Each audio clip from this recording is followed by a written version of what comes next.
Volume 3, Chapter 8. The wretchedness of a scheme to Box Hill was in Emma's thoughts all the evening.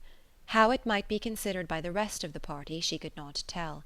They, in their different homes and their different ways, might be looking back on it with pleasure, but in her view it was a morning more completely misspent, more totally bare of rational satisfaction at the time, and more to be abhorred in recollection, than any she had ever passed. A whole evening of backgammon with her father was felicity to it. There, indeed, lay real pleasure, for there she was giving up the sweetest hours of the 24 to his comfort, and feeling that, unmerited as might be the degree of his fond affection and confiding esteem, she could not, in her general conduct, be open to any severe reproach. As a daughter, she hoped she was not without a heart. She hoped no one could have said to her, "How could you be so unfeeling to your father? I will tell you truths while I can." Miss Bates should never again.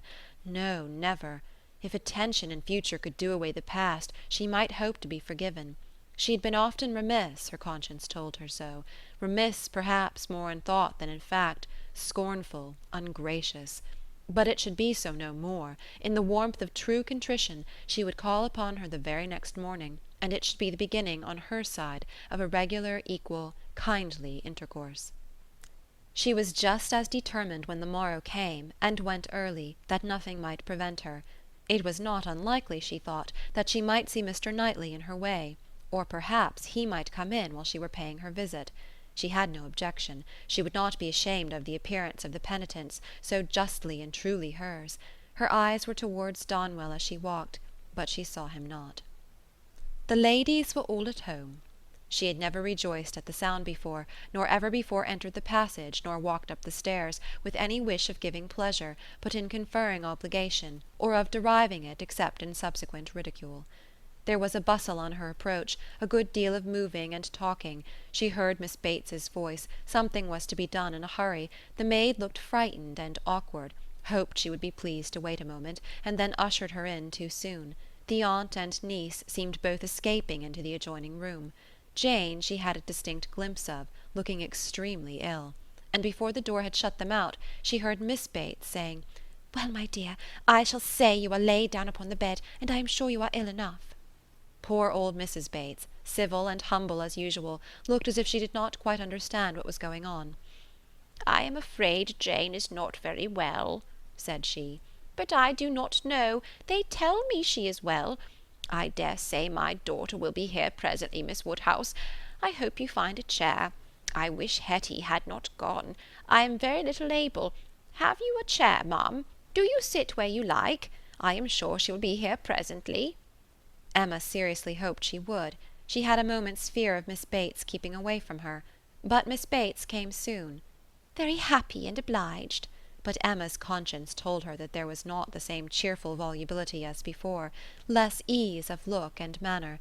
A very friendly inquiry after Miss Fairfax, she hoped, might lead the way to a return of old feelings. The touch seemed immediate.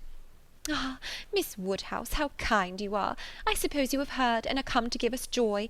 This does not seem much like joy, indeed, in me," twinkling away a tear or two.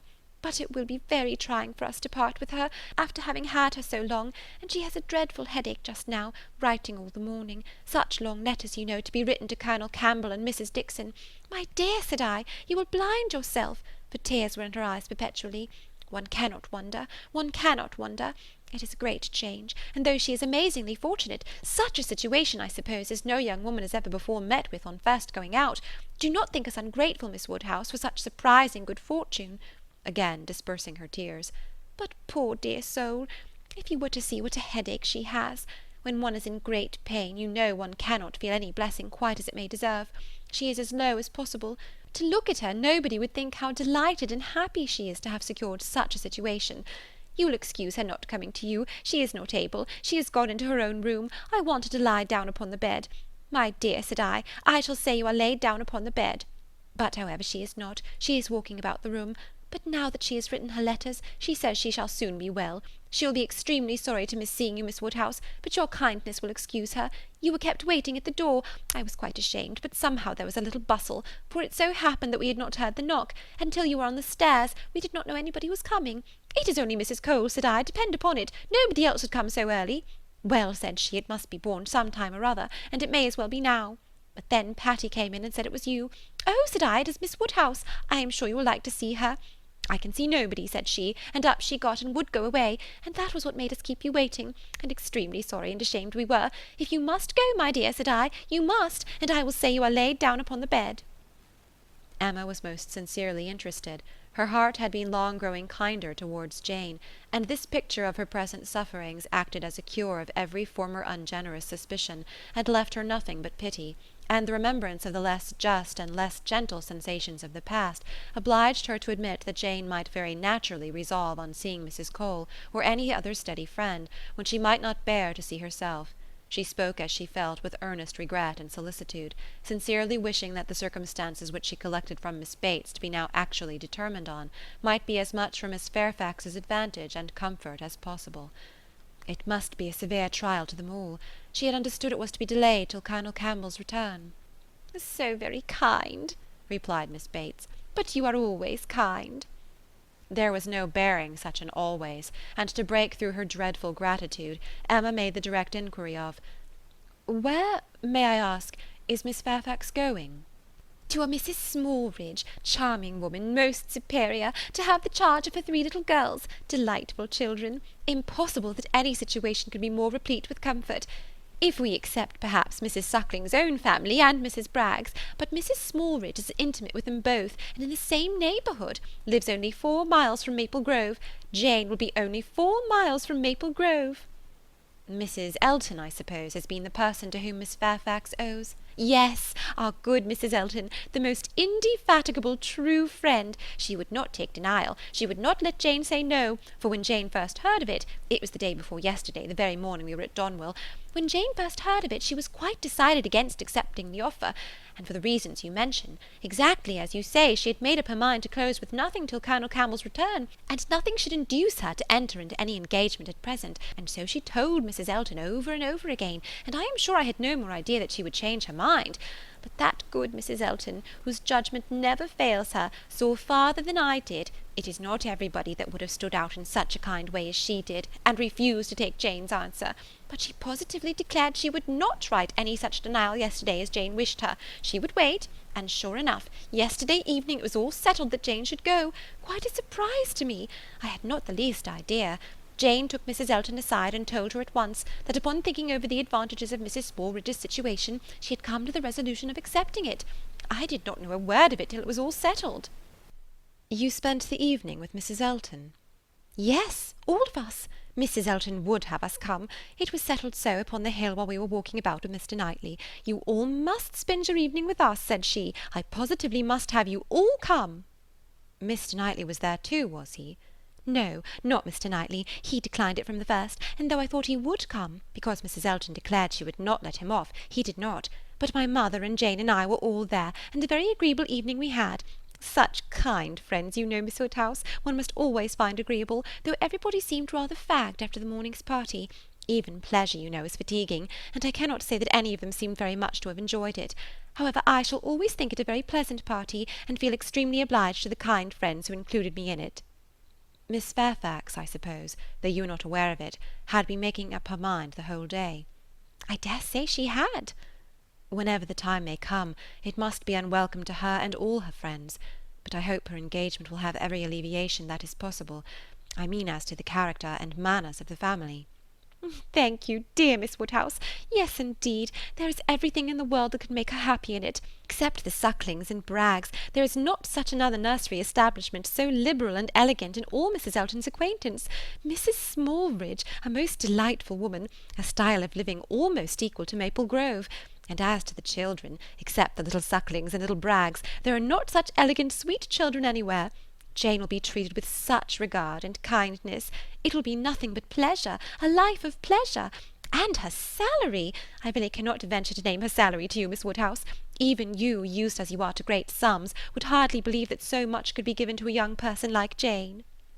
"Ah, madam," cried Emma, "if other children are at all like what I remember to have been myself, I should think 5 times the amount of what I have ever yet heard named as a salary on such occasions dearly earned." "You are so noble in your ideas." "And when is Miss Fairfax to leave you?" Very soon indeed. That's the worst of it. Within a fortnight. Mrs. Smallridge is in a great hurry. My poor mother does not know how to bear it. So then I try to pull it out of her thoughts and say, "Come, ma'am, do not let us think about it any more." Her friends must all be sorry to lose her. And will not Colonel and Mrs. Campbell be sorry to find that she has engaged herself before their return? Yes, Jane says she is sure they will, but yet this is such a situation as she cannot feel herself justified in declining. I was so astonished when she first told me what she had been saying to Mrs. Elton, and Mrs. Elton at the same moment came congratulating me upon it. It was before tea. Stay, no, it could not be before tea, because we were just going to cards. And yet it was before tea, because I remember thinking, oh, no, now I recollect, now I have it. Something happened before tea, but not that. Mr. Elton was called out of the room before tea. Old John Abdy's son wanted to speak with him. Poor old John, I have a great regard for him. He was clerk to my poor father 27 years ago. And now, poor old man, he is bedridden, and very poorly with the rheumatic gout in his joints. I must go and see him to-day, and so will Jane, I am sure, if she gets out at all. And poor John's son came to talk to Mr. Elton about relief from the parish. He is very well to do himself, you know, being head man at the Crown, ostler and everything of that sort, but still he cannot keep his father without some help. And so when Mr. Elton came back, he told us what John Ostler had been telling him, and then it came out about the shares having been sent to Randalls to take Mr. Frank Churchill to Richmond. That was what happened before tea. It was after tea that Jane spoke to Mrs. Elton. Miss Bates would hardly give Emma time to say how perfectly new this circumstance was to her, but as without supposing it possible that she could be ignorant of any of the particulars of Mr. Frank Churchill's going, she proceeded to give them all, it was of no consequence.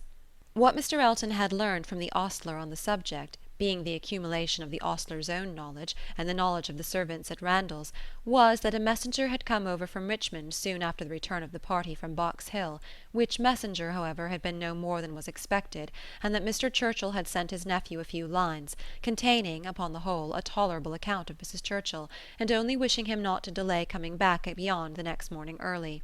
But that Mr. Frank Churchill, having resolved to go home directly, without waiting at all, and his horse seeming to have got a cold, Tom had been sent off immediately for the Crown chaise, and the ostler had stood out and seen it pass by, the boy going a good pace, and driving very steady.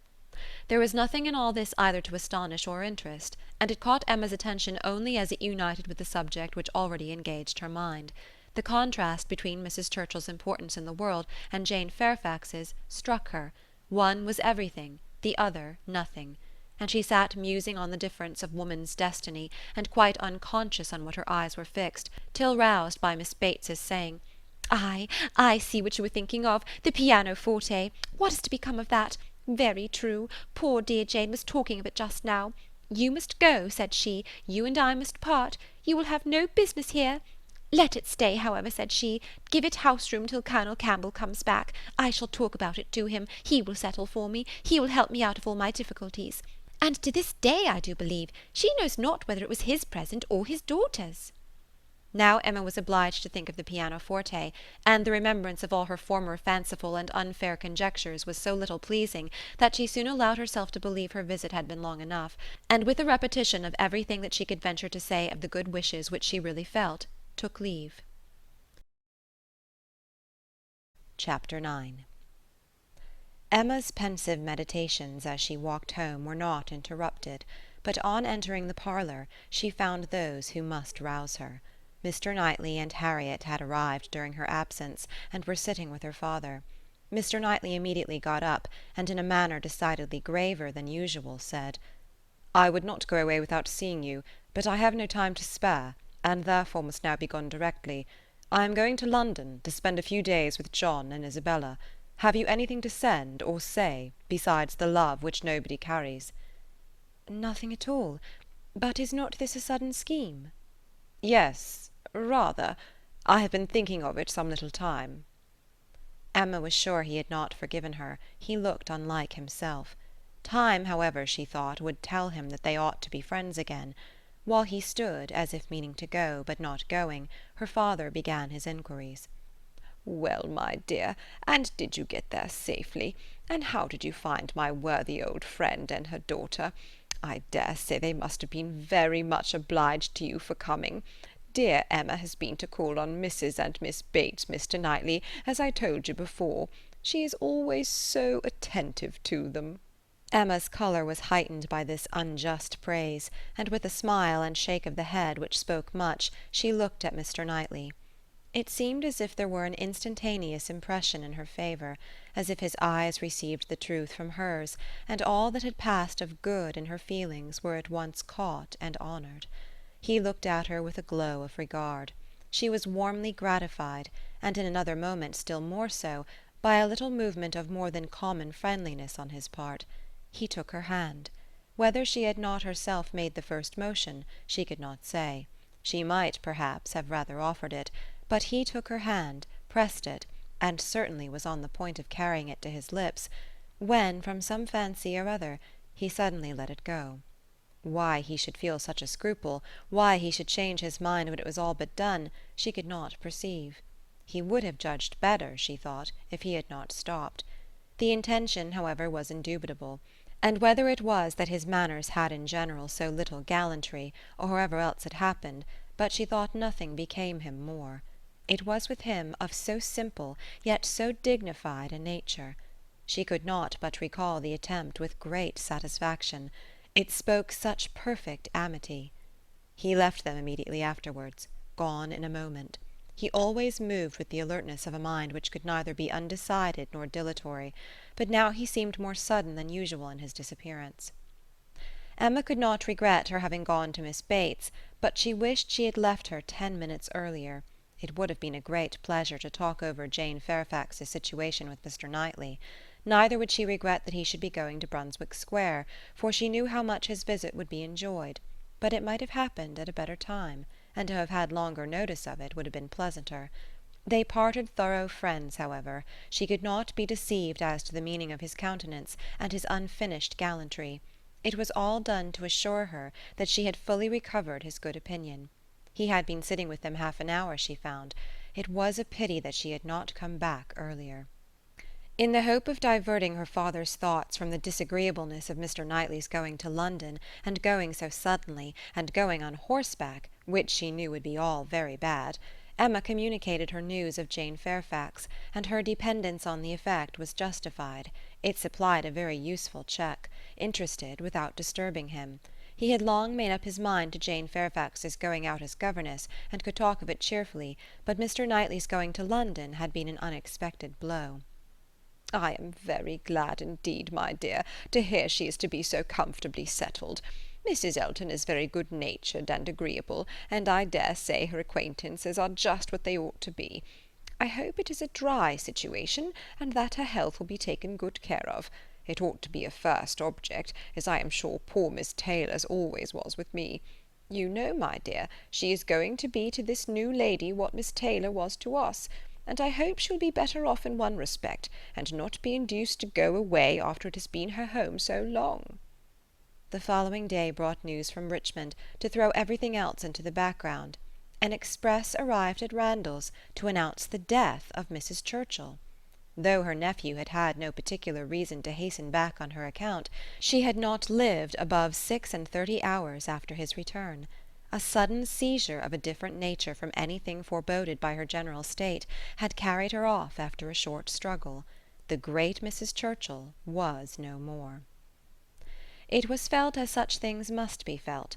Everybody had a degree of gravity and sorrow, tenderness towards the departed, solicitude for the surviving friends, and, in a reasonable time, curiosity to know where she would be buried.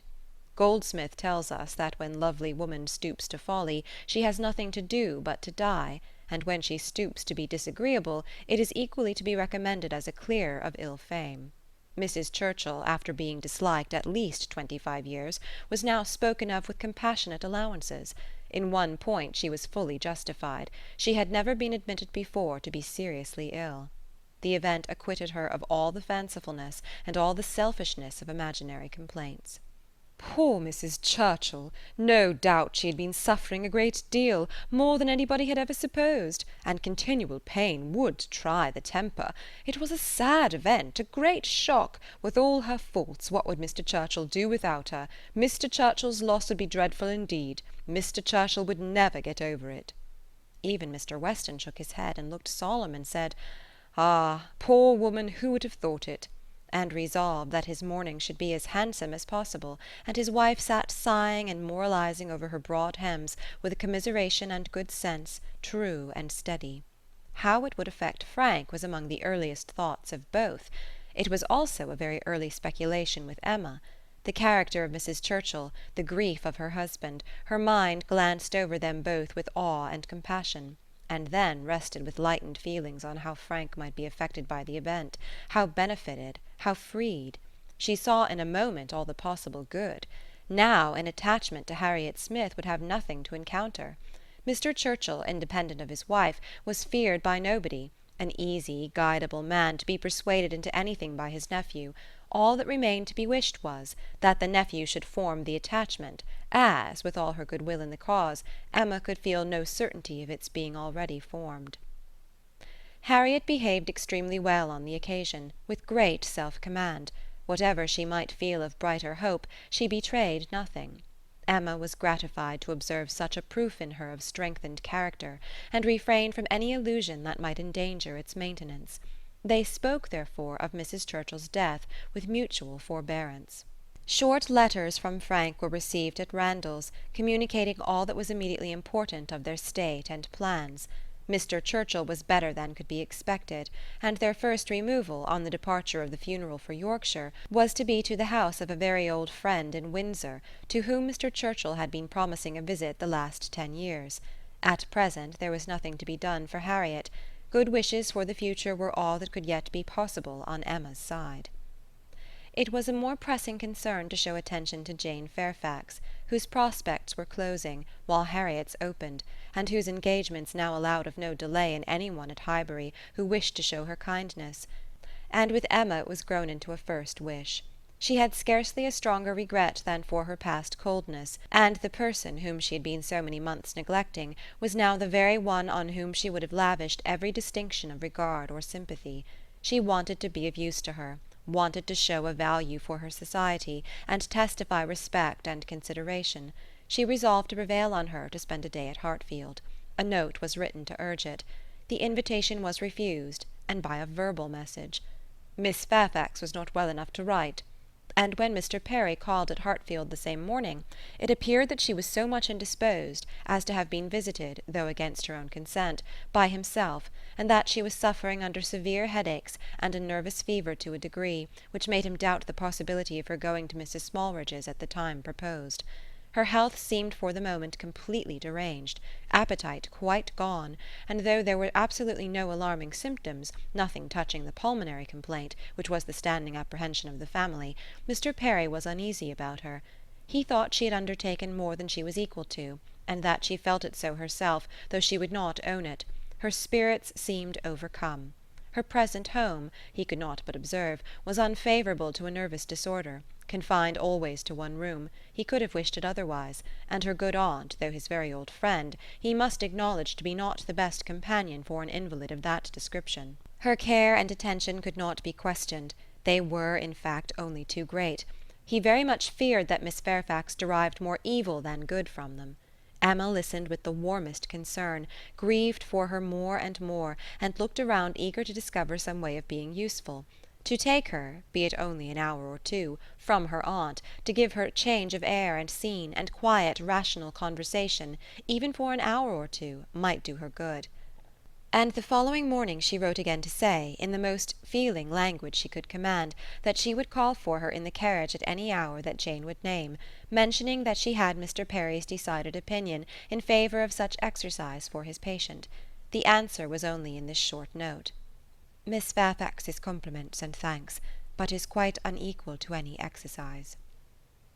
Emma felt that her own note had deserved something better, but it was impossible to quarrel with words, whose tremulous inequality showed indisposition so plainly, and she thought only of how she might best counteract this unwillingness to be seen or assisted. In spite of the answer, therefore, she ordered the carriage, and drove to Mrs. Bates's, in the hope that Jane would be induced to join her, but it would not do. Miss Bates came to the carriage door, all gratitude, and agreeing with her most earnestly in thinking an airing might be of the greatest service, and everything that message could do was tried, but all in vain.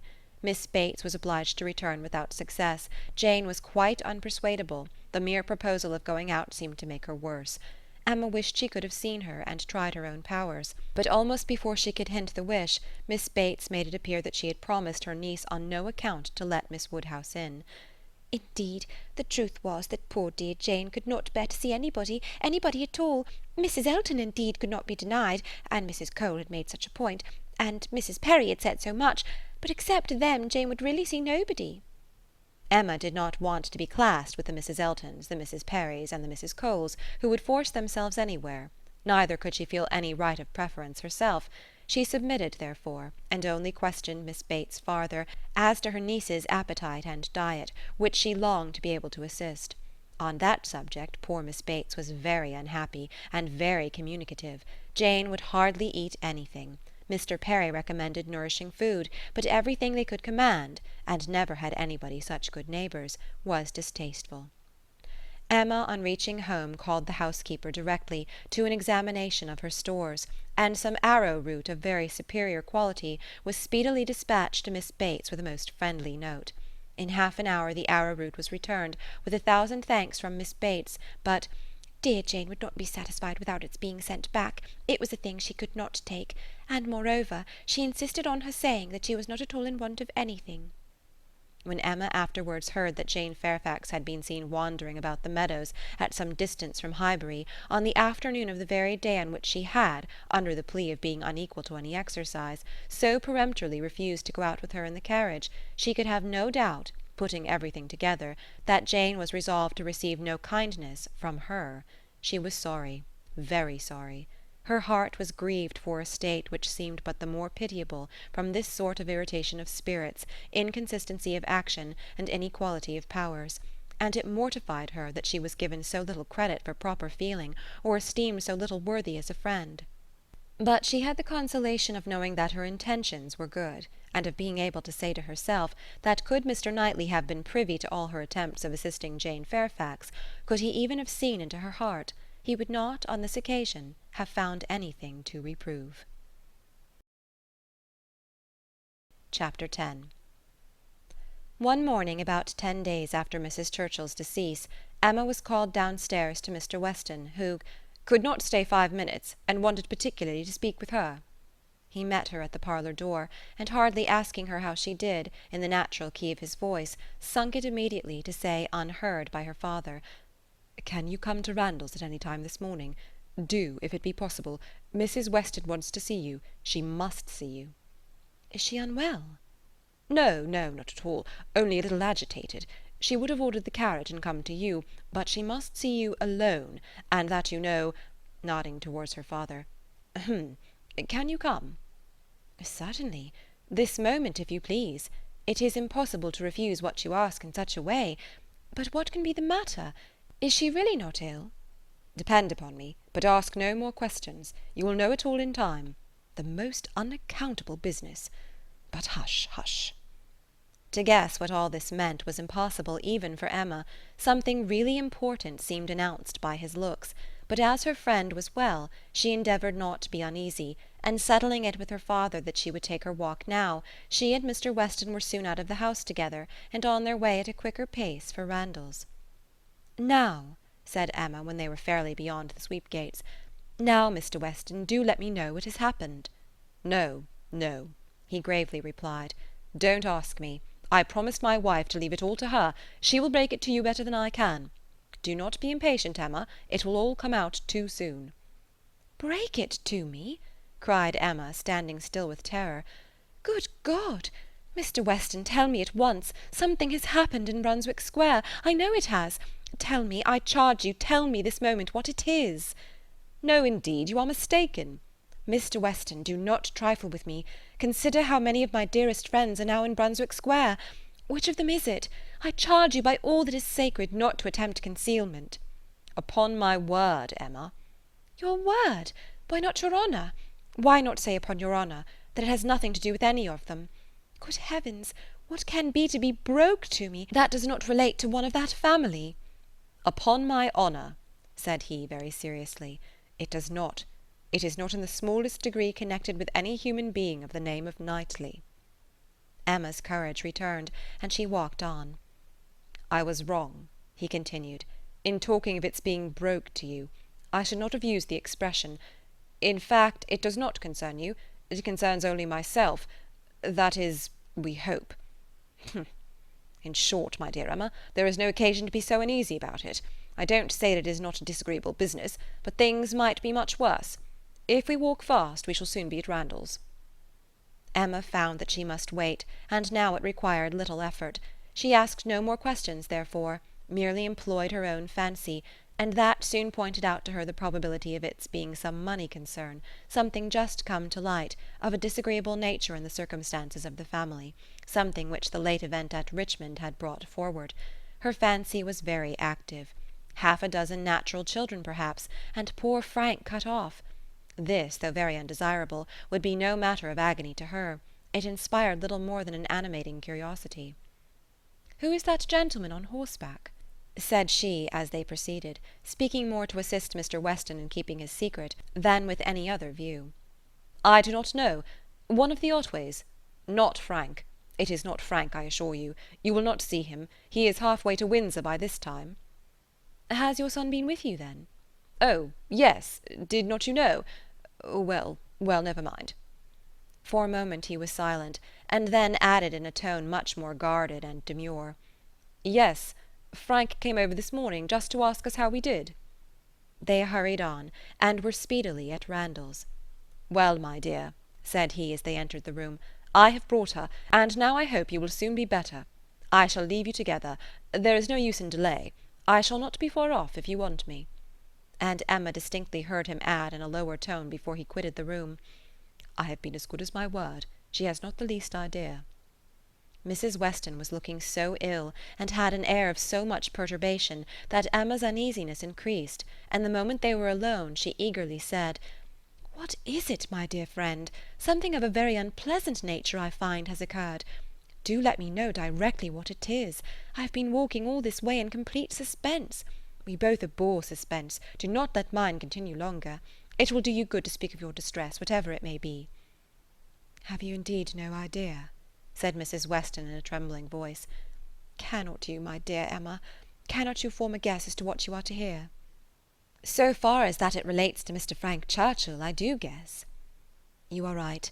It does relate to him, and I will tell you directly," resuming her work and seeming resolved against looking up.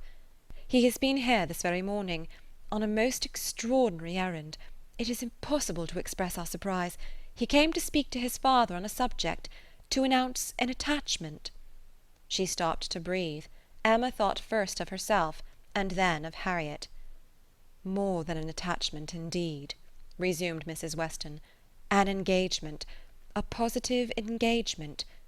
What will you say, Emma? What will anybody say, when it is known that Frank Churchill and Miss Fairfax are engaged, nay, that they have been long engaged?"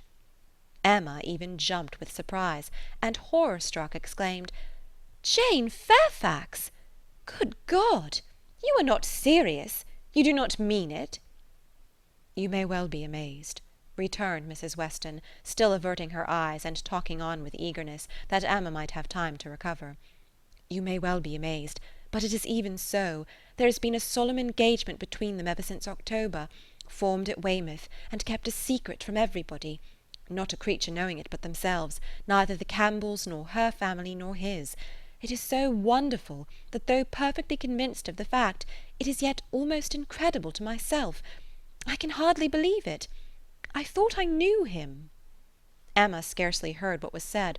Her mind was divided between two ideas, her own former conversations with him about Miss Fairfax, and poor Harriet. And for some time she could only exclaim and require confirmation, repeated confirmation. "Well," said she at last, trying to recover herself, "this is a circumstance which I must think of at least half a day before I can at all comprehend it. What! Engaged to her all the winter, before either of them came to Highbury?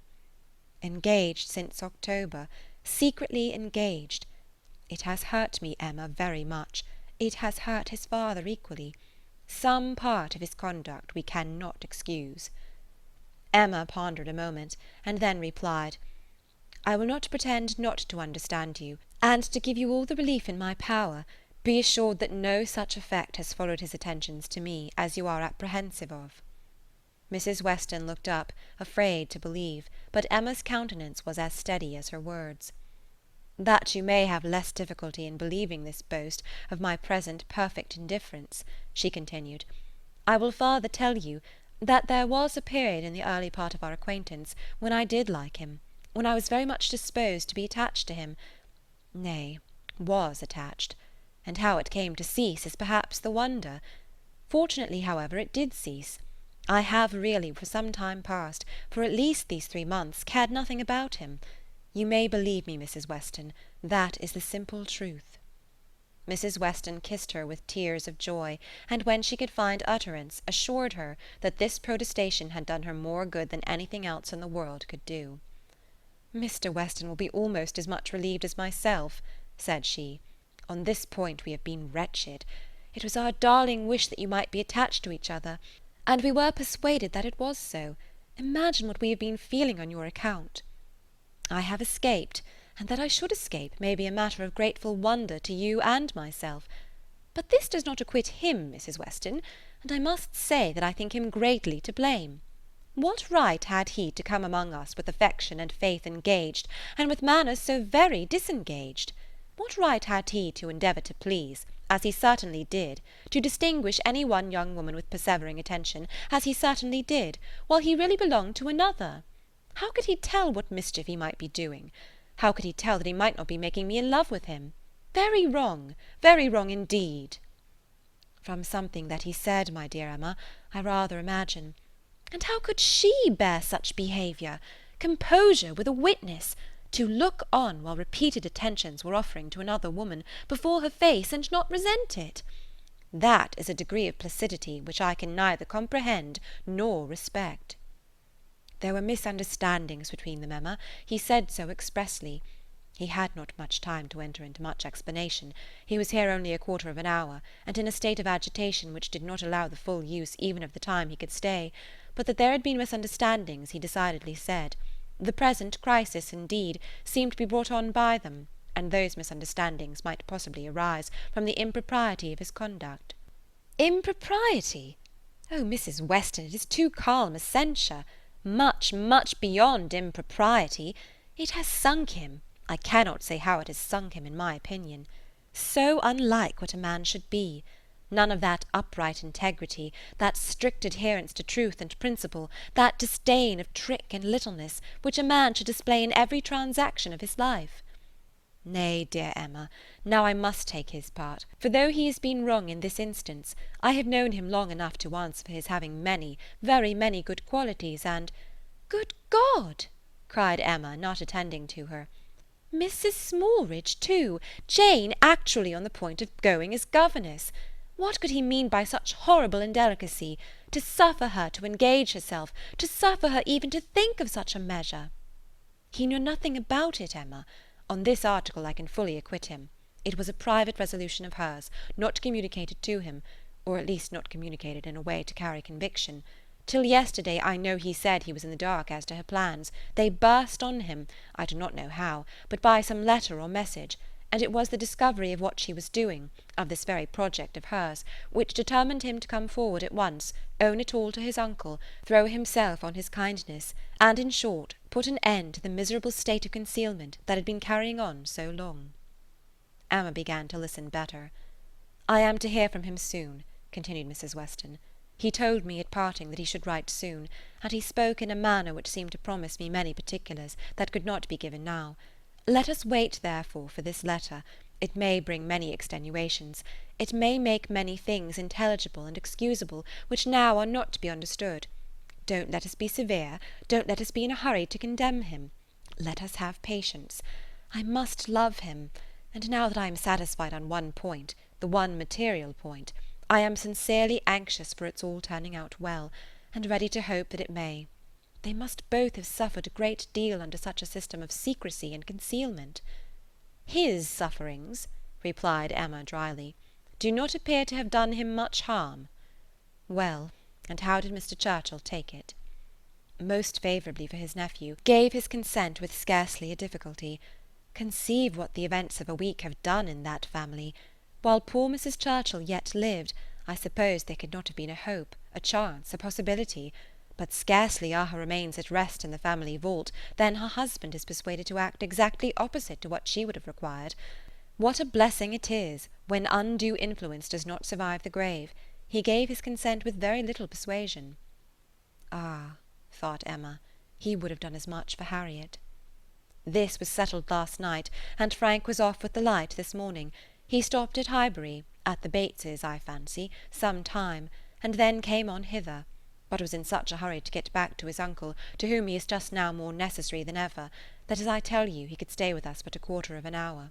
He was very much agitated, very much indeed, to a degree that made him appear quite a different creature from anything I had ever seen before. In addition to all the rest, there had been the shock of finding her so very unwell, which he had had no previous suspicion of, and there was every appearance of his having been feeling a great deal. "And do you really believe the affair to have been carrying on with such perfect secrecy? The Campbells, the Dixons, did none of them know of the engagement?" Emma could not speak the name of Dixon without a little blush. "None, not one. He positively said that it had been known to no being in the world but their two selves." "Well," said Emma, "I suppose we shall gradually grow reconciled to the idea, and I wish them very happy. But I shall always think it a very abominable sort of proceeding. What has it been but a system of hypocrisy and deceit, espionage and treachery? To come among us with professions of openness and simplicity, and such a league in secret to judge us all. Here have we been, the whole winter and spring, completely duped, fancying ourselves all on an equal footing of truth and honour, with two people in the midst of us who may have been carrying round, comparing and sitting in judgment on sentiments and words that were never meant for both to hear. They must take the consequence, if they have heard each other spoken of in a way not perfectly agreeable." "I am quite easy on that head," replied Mrs. Weston. "I am very sure that I never said anything of either to the other, which both might not have heard. You are in luck. Your only blunder was confined to my ear, when you imagined a certain friend of ours was in love with the lady." "True. But as I have always had a thoroughly good opinion of Miss Fairfax, I never could, under any blunder, have spoken ill of her, and as to speaking ill of him, there I must have been safe." At this moment Mr. Weston appeared at a little distance from the window, evidently on the watch. His wife gave him a look which invited him in, and while he was coming round, added, "Now, dearest Emma, let me entreat you to say and look everything that may set his heart at ease, and incline him to be satisfied with the match. Let us make the best of it, and indeed almost everything may be fairly said in her favour. It is not a connection to gratify, but if Mr. Churchill does not feel that, why should we? And it may be a very fortunate circumstance for him, for Frank I mean, that he should have attached himself to a girl of such steadiness of character and good judgment as I have always given her credit for, and still am disposed to give her credit for, in spite of this one great deviation from the strict rule of right. And how much may be said in her situation for even that error?" "Much indeed," cried Emma feelingly. "If a woman can ever be excused for thinking only of herself, it is in a situation like Jane Fairfax's. Of such one may almost say that the world is not theirs, nor the world's law." She met Mr. Weston on his entrance with a smiling countenance, exclaiming, "A very pretty trick you have been playing me, upon my word. This was a device, I suppose, to sport with my curiosity, and exercise my talent of guessing. But you really frightened me. I thought you had lost half your property at least. And here, instead of its being a matter of condolence, it turns out to be one of congratulation. I congratulate you, Mr. Weston, with all my heart, on the prospect of having one of the most lovely and accomplished young women in England for your daughter."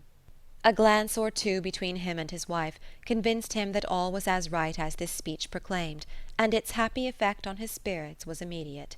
His air and voice recovered their usual briskness. He shook her heartily and gratefully by the hand, and entered on the subject in a manner to prove that he now only wanted time and persuasion to think the engagement no very bad thing.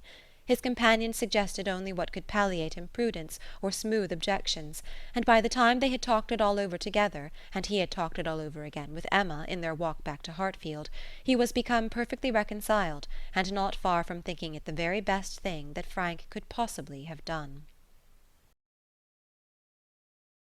Chapter 11. Harriet! Poor Harriet! Those were the words. In them lay the tormenting ideas which Emma could not get rid of, and which constituted the real misery of the business to her. Frank Churchill had behaved very ill by herself, very ill in many ways, but it was not so much his behaviour as her own which made her so angry with him. It was the scrape which he had drawn her into on Harriet's account that gave the deepest hue to his offence. Poor Harriet! To be a second time the dupe of her misconceptions and flattery. Mr. Knightley had spoken prophetically when he once said, "Emma, you have been no friend to Harriet Smith." She was afraid she had done her nothing but disservice. It was true that she had not to charge herself, in this instance as in the former, with being the sole and original author of the mischief, with having suggested such feelings as might otherwise never have entered Harriet's imagination, for Harriet had acknowledged her admiration and preference of Frank Churchill before she had ever given her a hint on the subject. But she felt completely guilty of having encouraged what she might have repressed. She might have prevented the indulgence and increase of such sentiments. Her influence would have been enough, and now she was very conscious that she ought to have prevented them. She felt that she had been risking her friend's happiness on most insufficient grounds. Common sense would have directed her to tell Harriet that she must not allow herself to think of him, and that there were 500 chances to 1 against his ever caring for her. But with common sense, she added, I am afraid I have had little to do. She was extremely angry with herself. If she could not have been angry with Frank Churchill too, it would have been dreadful. As for Jane Fairfax, she might at least relieve her feelings from any present solicitude on her account. Harriet would be anxiety enough. She need no longer be unhappy about Jane, whose troubles and whose ill health, having, of course, the same origin, must be equally under cure. Her days of insignificance and evil were over. She would soon be well and happy and prosperous. Emma could now imagine why her own attentions had been slighted. This discovery laid many smaller matters open. No doubt it had been from jealousy. In Jane's eyes she had been a rival, and well might anything she could offer of assistance or regard be repulsed. An airing in the Hartfield carriage would have been the rack, and arrowroot from the Hartfield storeroom must have been poison. She understood it all, and as far as her mind could disengage itself from the injustice and selfishness of angry feelings, she acknowledged that Jane Fairfax would have neither elevation nor happiness beyond her desert. But poor Harriet was such an engrossing charge. There was little sympathy to be spared for anybody else. Emma was sadly fearful that this second disappointment would be more severe than the first. Considering the very superior claims of the object, it ought, and judging by its apparently stronger effect on Harriet's mind, producing reserve and self-command, it would. She must communicate the painful truth, however, and as soon as possible. An injunction of secrecy had been among Mr. Weston's parting words. For the present the whole affair was to be completely a secret. Mr. Churchill had made a point of it, as a token of respect to the wife he had so very recently lost, and everybody admitted it to be no more than due decorum. Emma had promised, but still Harriet must be accepted. It was her superior duty. In spite of her vexation, she could not help feeling it almost ridiculous that she should have the very same distressing and delicate office to perform by Harriet which Mrs. Weston had just gone through by herself. The intelligence which had been so anxiously announced to her, she was now to be anxiously announcing to another. Her heart beat quick on hearing Harriet's footstep and voice. So, she supposed, had poor Mrs. Weston felt when she was approaching Randalls. Could the event of the disclosure bear an equal resemblance? But of that, unfortunately, there could be no chance. "Well, Miss Woodhouse," cried Harriet upon coming into the room, "is not this the oddest news that ever was?" "What news do you mean?" replied Emma, unable to guess, by look or voice, whether Harriet could indeed have received any hint. "About Jane Fairfax. Did you ever hear anything so strange? Oh, you need not be afraid of owning it to me, for Mr. Weston has told me himself. I met him just now. He told me it was to be a great secret, and therefore I should not think of mentioning it to anybody but you, but he said you knew it." "What did Mr. Weston tell you?" said Emma, still perplexed. "Oh, he told me all about it, that Jane Fairfax and Mr. Frank Churchill are to be married, and that they have been privately engaged to one another this long while. How very odd!" It was indeed so odd. Harriet's behaviour was so extremely odd that Emma did not know how to understand it. Her character appeared absolutely changed. She seemed to propose showing no agitation or disappointment, or peculiar concern in the discovery. Emma looked at her, quite unable to speak. "Had you any idea," cried Harriet, "of his being in love with her? You perhaps might, you," blushing as she spoke, "who can see into everybody's heart, but nobody else." "Upon my word," said Emma, "I begin to doubt my having any such talent. Can you seriously ask me, Harriet, whether I imagined him attached to another woman at the very time I was, tacitly if not openly, encouraging you to give way to your own feelings? I never had the slightest suspicion till within the last hour of Mr. Frank Churchill having the least regard for Jane Fairfax. You may be very sure that if I had, I should have cautioned you accordingly." "Me?" cried Harriet, colouring and astonished. "Why should you caution me? You do not think I care about Mr. Frank Churchill?" "I am delighted to hear you speak so stoutly on the subject," replied Emma, smiling. "But you do not mean to deny that there was a time, and not very distant either, when you gave me reason to understand that you did care about him?" "Him? Never, never! Dear Miss Woodhouse, how could you mistake me so?" turning away distressed. "Harriet," cried Emma, after a moment's pause, "what do you mean? Good heaven, what do you mean? Mistake you? Am I to suppose, then—" She could not speak another word. Her voice was lost, and she sat down, waiting in great terror till Harriet should answer.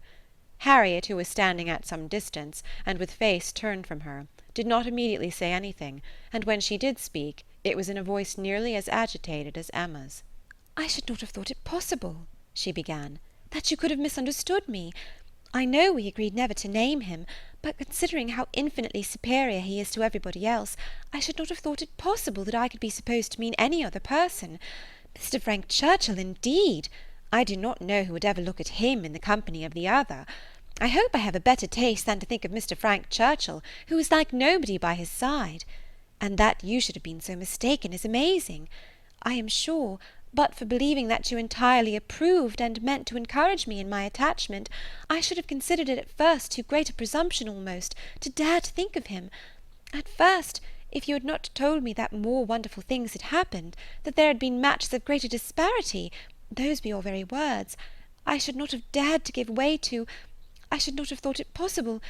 But if you, who had been always acquainted with him—" "Harriet," cried Emma, collecting herself resolutely, "let us understand each other now, without the possibility of farther mistake. Are you speaking of Mr. Knightley?" "To be sure I am. I never could have an idea of anybody else, and so I thought you knew. When we talked about him, it was as clear as possible." "Not quite," returned Emma with forced calmness, "for all that you had then said appeared to me to relate to a different person. I could almost assert that you had named Mr. Frank Churchill.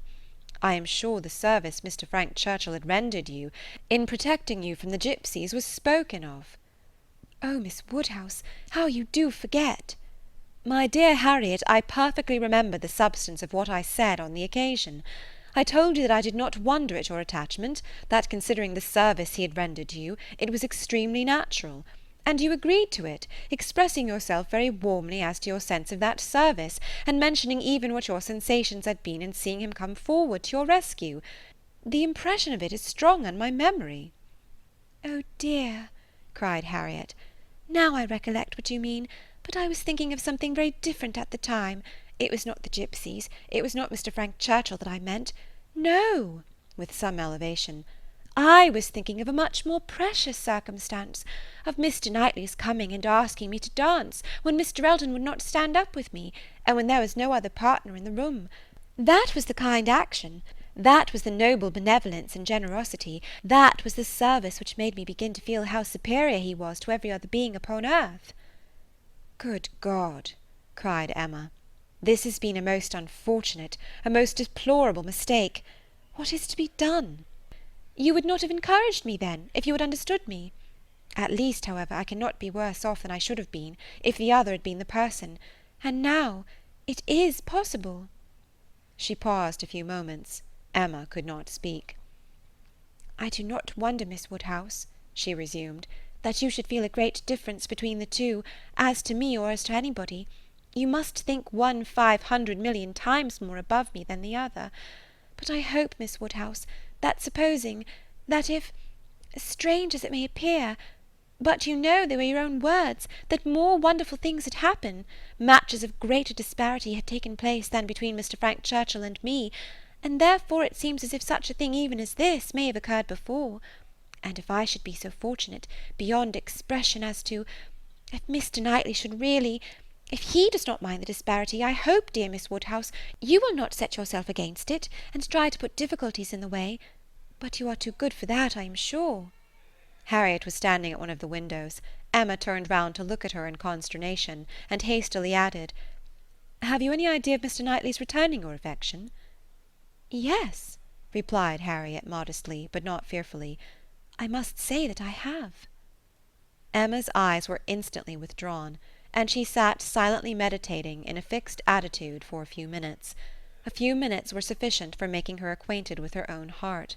A mind like hers, once opening to suspicion, made rapid progress. She touched, she admitted, she acknowledged the whole truth. Why was it so much worse that Harriet should be in love with Mr. Knightley than with Mr. Frank Churchill? Why was the evil so dreadfully increased by Harriet's having some hope of a return? It darted through her, with the speed of an arrow, that Mr. Knightley must marry no one but herself. Her own conduct, as well as her own heart, was before her in the same few minutes. She saw it all with a clearness which had never blessed her before. How improperly had she been acting by Harriet! How inconsiderate, how indelicate, how irrational, how unfeeling had been her conduct! What blindness, what madness had led her on! It struck her with dreadful force, and she was ready to give it every bad name in the world. Some portion of respect for herself, however, in spite of all these demerits, some concern for her own appearance, and a strong sense of justice by Harriet, there would be no need of compassion to the girl who believed herself loved by Mr. Knightley, but justice required that she should not be made unhappy by any coldness now, gave Emma the resolution to sit and endure farther with calmness, with even apparent kindness.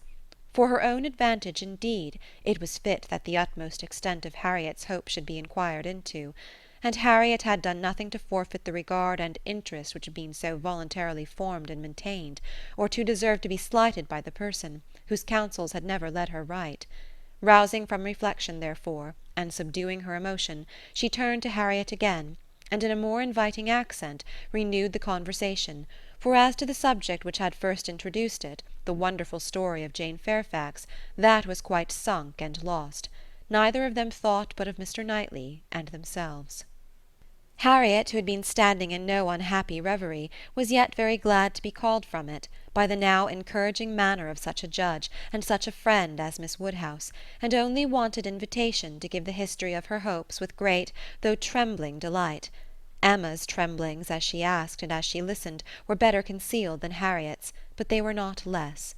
Her voice was not unsteady, but her mind was in all the perturbation that such a development of self, such a burst of threatening evil, such a confusion of sudden and perplexing emotions must create.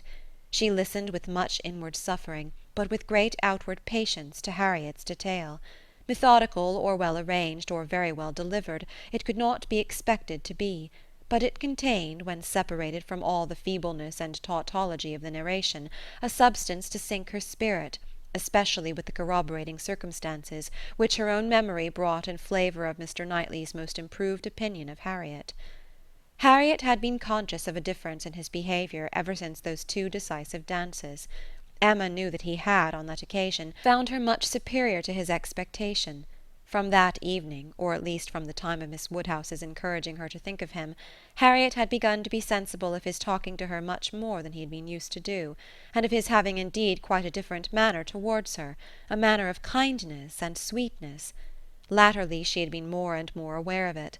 When they had been all walking together, he had so often come and walked by her and talked so very delightfully. He seemed to want to be acquainted with her. Emma knew it to have been very much the case. She had often observed the change to almost the same extent. Harriet repeated expressions of approbation and praise from him, and Emma felt them to be in the closest agreement with what she had known of his opinion of Harriet. He praised her for being without art or affectation, for having simple, honest, generous feelings. She knew that he saw such recommendations in Harriet; he had dwelt on them to her more than once. Much that lived in Harriet's memory, many little particulars of the notice she had received from him, a look, a speech, a removal from one chair to another, a compliment implied, a preference inferred, had been unnoticed, because unsuspected, by Emma. Circumstances that might swell to half an hour's relation, and contained multiplied proofs to her who had seen them, had passed undiscerned by her who now heard them; but the two latest occurrences to be mentioned, the two of strongest promise to Harriet, were not without some degree of witness from Emma herself. The first was his walking with her apart from the others, in the lime walk at Donwell, where they had been walking some time before Emma came, and he had taken pains, as she was convinced, to draw her from the rest to himself; and at first he had talked to her in a more particular way than he had ever done before, in a very particular way indeed. Harriet could not recall it without a blush. He seemed to be almost asking her whether her affections were engaged. But as soon as she, Miss Woodhouse, appeared likely to join them, he changed the subject, and began talking about farming. The second was his having sat talking with her nearly half an hour before Emma came back from her visit, the very last morning of his being at Hartfield, though when he first came in he had said that he could not stay 5 minutes, and his having told her, during their conversation, that though he must go to London, it was very much against his inclination that he left home at all, which was much more, as Emma felt, than he had acknowledged to her. The superior degree of confidence towards Harriet, which this one article marked, gave her severe pain. On the subject of the first of the two circumstances, she did, after a little reflection, venture the following question: "Might he not, is not it possible, that when enquiring, as you thought, into the state of your affections, he might be alluding to Mr. Martin, he might have Mr. Martin's interest in view?" But Harriet rejected the suspicion with spirit. "Mr. Martin! No, indeed. There was not a hint of Mr. Martin. I hope I know better now than to care for Mr. Martin, or to be suspected of it." When Harriet had closed her evidence, she appealed to her dear Miss Woodhouse, to say whether she had not got good ground for hope. "I should never have presumed to think of it at first," said she, "but for you. You told me to observe him carefully, and let his behaviour be the rule of mine, and so I have. But now I seem to feel that I may deserve him, and that if he does choose me, it will not be anything so very wonderful." The bitter feelings occasioned by this speech, the many bitter feelings, made the utmost exertion necessary on Emma's side, to enable her to say on reply, "Harriet, I will only venture to declare that Mr. Knightley is the last man in the world who would intentionally give any woman the idea of his feeling more for her than he really does." Harriet seemed ready to worship her friend for a sentence so satisfactory, and Emma was only saved from raptures and fondness, which at that moment would have been dreadful penance, by the sound of her father's footsteps. He was coming through the hall. Harriet was too much agitated to encounter him. "She could not compose herself. Mr. Woodhouse would be alarmed. She had better go." With most ready encouragement from her friend, therefore, she passed off through another door, and the moment she was gone, this was the spontaneous burst of Emma's feelings. "Oh God, that I had never seen her!" The rest of the day, the following night, were hardly enough for her thoughts. She was bewildered amidst the confusion of all that had rushed on her within the last few hours. Every moment had brought a fresh surprise, and every surprise must be matter of humiliation to her. How to understand it all? How to understand the deception she had been thus practising on herself and living under? The blunders, the blindness of her own head and heart? She sat still, she walked about, she tried her own room, she tried the shrubbery. In every place, every posture, she perceived that she had acted most weakly, that she had been imposed on by others in a most mortifying degree, that she had been imposing on herself in a degree yet more mortifying, that she was wretched, and should probably find this day but the beginning of wretchedness. To understand, thoroughly understand her own heart, was the first endeavour. To that point went every leisure moment which her father's claims on her allowed, and every moment of involuntary absence of mind. How long had Mr. Knightley been so dear to her, as every feeling declared him now to be? When had his influence, such influence, begun? When had he succeeded to that place in her affection which Frank Churchill had once, for a short period, occupied? She looked back, she compared the two, compared them as they had always stood in her estimation from the time of the latter's becoming known to her, and as they must at any time have been compared by her, had it, oh, had it, by any blessed felicity, occurred to her to institute the comparison. She saw that there never had been a time when she did not consider Mr. Knightley as infinitely the superior, or when his regard for her had not been infinitely the most dear. She saw that in persuading herself, in fancying, in acting to the contrary, she had been entirely under a delusion, totally ignorant of her own heart, and in short that she had never really cared for Frank Churchill at all. This was the conclusion of the first series of reflection. This was the knowledge of herself on the first question of inquiry which she reached, and without being long in reaching it. She was most sorrowfully indignant, ashamed of every sensation but the one revealed to her, her affection for Mr. Knightley. Every other part of her mind was disgusting. With insufferable vanity had she believed herself in the secret of everybody's feelings, with unpardonable arrogance proposed to arrange everybody's destiny. She was proved to have been universally mistaken, and she had not quite done nothing, for she had done mischief. She had brought evil on Harriet, on herself, and she too much feared on Mr. Knightley. Were this most unequal of all connections to take place, on her must rest all the approach of having given it a beginning, for his attachment she must believe to be produced only by a consciousness of Harriet's, and even were this not the case, he would never have known Harriet at all, but for her folly. Mr. Knightley and Harriet Smith! It was a union to distance every wonder of the kind. The attachment of Frank Churchill and Jane Fairfax became commonplace, threadbare, stale in the comparison, exciting no surprise, presenting no disparity, affording nothing to be said or thought. Mr. Knightley and Harriet Smith! Such an elevation on her side, such a debasement on his! It was horrible to Emma to think how it must sink him in the general opinion, to foresee the smiles, the sneers, the merriment it would prompt at his expense, the mortification and disdain of his brother, the thousand inconveniences to himself. Could it be? No, it was impossible. And yet it was far, very far from impossible. Was it a new circumstance for a man of first-rate abilities to be captivated by very inferior powers?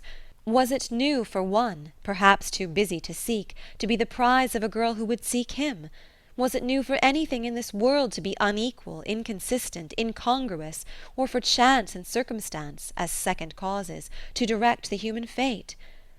Oh, had she never brought Harriet forward, had she left her where she ought and where he had told her she ought, had she not, with a folly which no tongue could express, prevented her marrying the unexceptionable young man who would have made her happy and respectable in the line of life to which she ought to belong, all would have been safe, none of this dreadful sequel would have been. How Harriet could ever had the presumption to raise her thoughts to Mr. Knightley, how she could dare to fancy herself the chosen of such a man till actually assured of it. But Harriet was less humble, had fewer scruples than formerly. Her inferiority, whether of mind or situation, seemed little felt. She had seemed more sensible of Mr. Elton's being to stoop in marrying her than she now seemed of Mr. Knightley's.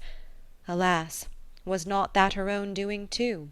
Who had been at pains to give Harriet notions of self-consequence but herself? Who but herself had taught her that she was to elevate herself if possible, and that her claims were great to a high worldly establishment?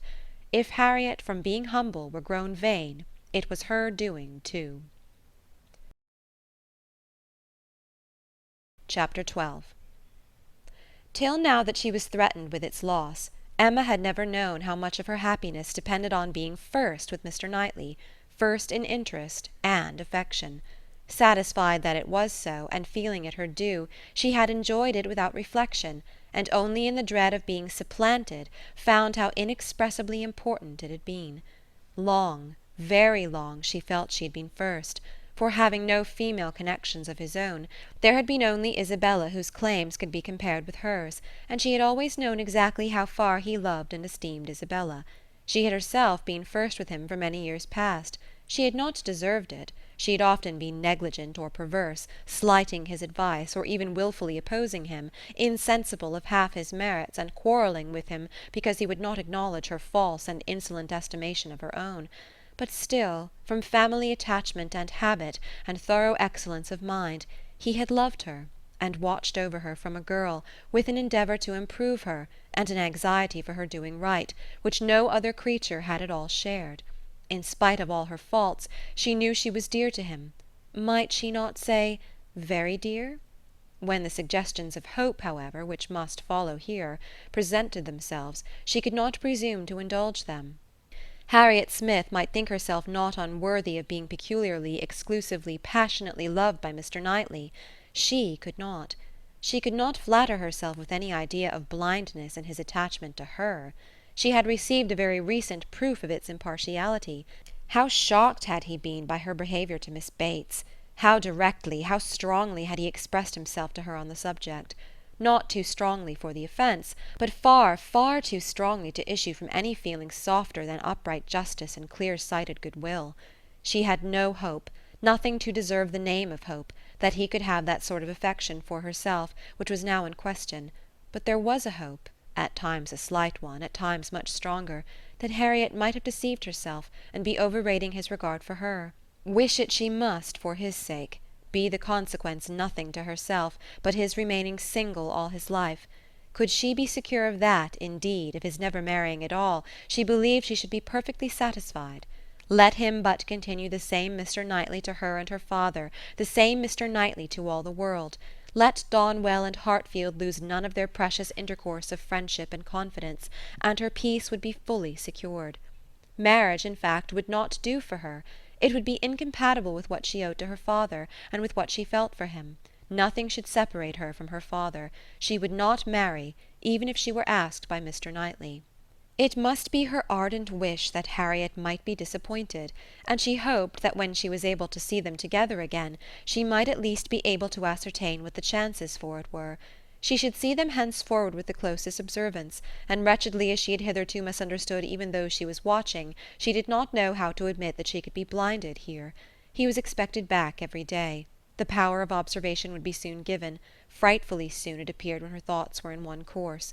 In the meanwhile, she resolved against seeing Harriet. It would do neither of them good, it would do the subject no good, to be talking of it further. She was resolved not to be convinced as long as she could doubt, and yet had no authority for opposing Harriet's confidence. To talk would be only to irritate. She wrote to her, therefore, kindly, but decisively, to beg that she would not at present come to Hartfield, acknowledging it to be her conviction that all farther confidential discussion of one topic had better be avoided, and hoping that if a few days were allowed to pass before they met again, except in the company of others, she objected only to a tete-a-tete, they might be able to act as if they had forgotten the conversation of yesterday. Harriet submitted and approved, and was grateful. This point was just arranged when a visitor arrived to tear Emma's thoughts a little from the one subject which had engrossed them, sleeping or waking, the last 24 hours. Mrs. Weston, who had been calling on her daughter-in-law elect, and took Hartfield on her way home, almost as much in duty to Emma as in pleasure to herself, to relate all the particulars of so interesting an interview. Mr. Weston had accompanied her to Mrs. Bates, and gone through his share of this essential attention most handsomely; but she having then induced Miss Fairfax to join her in an airing, was now returned with much more to say, and much more to say with satisfaction, than a quarter of an hour spent in Mrs. Bates's parlour, with all the encumbrance of awkward feelings, could have afforded. A little curiosity Emma had, and she made the most of it while her friend related.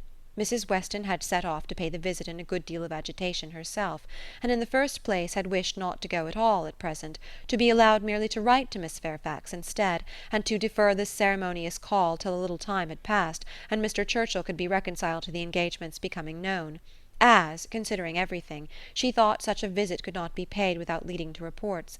But Mr. Weston had thought differently.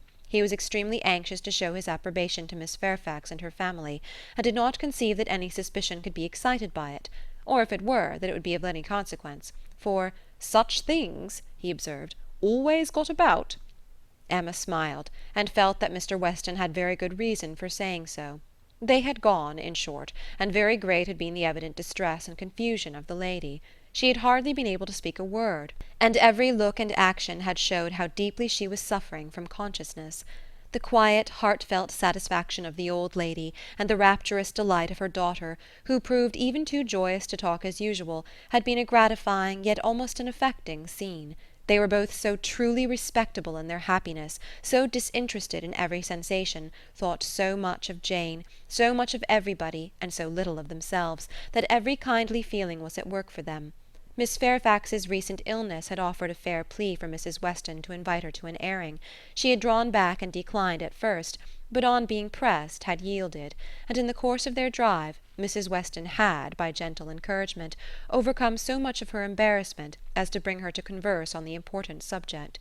Apologies for her seemingly ungracious silence in their first reception, and the warmest expression of the gratitude she was always feeling towards herself and Mr. Weston, must necessarily open the cause. But when these effusions were put by, they had talked a good deal of the present and of the future state of the engagement. Mrs. Weston was convinced that such conversation must be the greatest relief to her companion, pent up within her own mind as everything had so long been, and was very much pleased with all that she had said on the subject. "On the misery of what she had suffered during the concealment of so many months," continued Mrs. Weston, "she was energetic. This was one of her expressions. I will not say that since I entered into the engagement I have not had some happy moments, but I can say that I have never known the blessing of one tranquil hour. And the quivering lip, Emma, which uttered it, was an attestation that I felt at my heart." "Poor girl," said Emma. "She thinks herself wrong, then, for having consented to a private engagement?" "Wrong? No one, I believe, can blame her more than she is disposed to blame herself. The consequence," said she, "has been a state of perpetual suffering to me, and so it ought.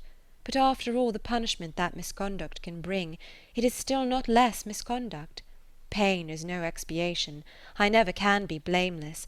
I have been acting contrary to all my sense of right, and the fortunate turn that everything has taken, and the kindness I am now receiving, is what my conscience tells me ought not to be. Do not imagine, madam," she continued, "that I was taught wrong. Do not let any reflection fall on the principles or the care of the friends who brought me up.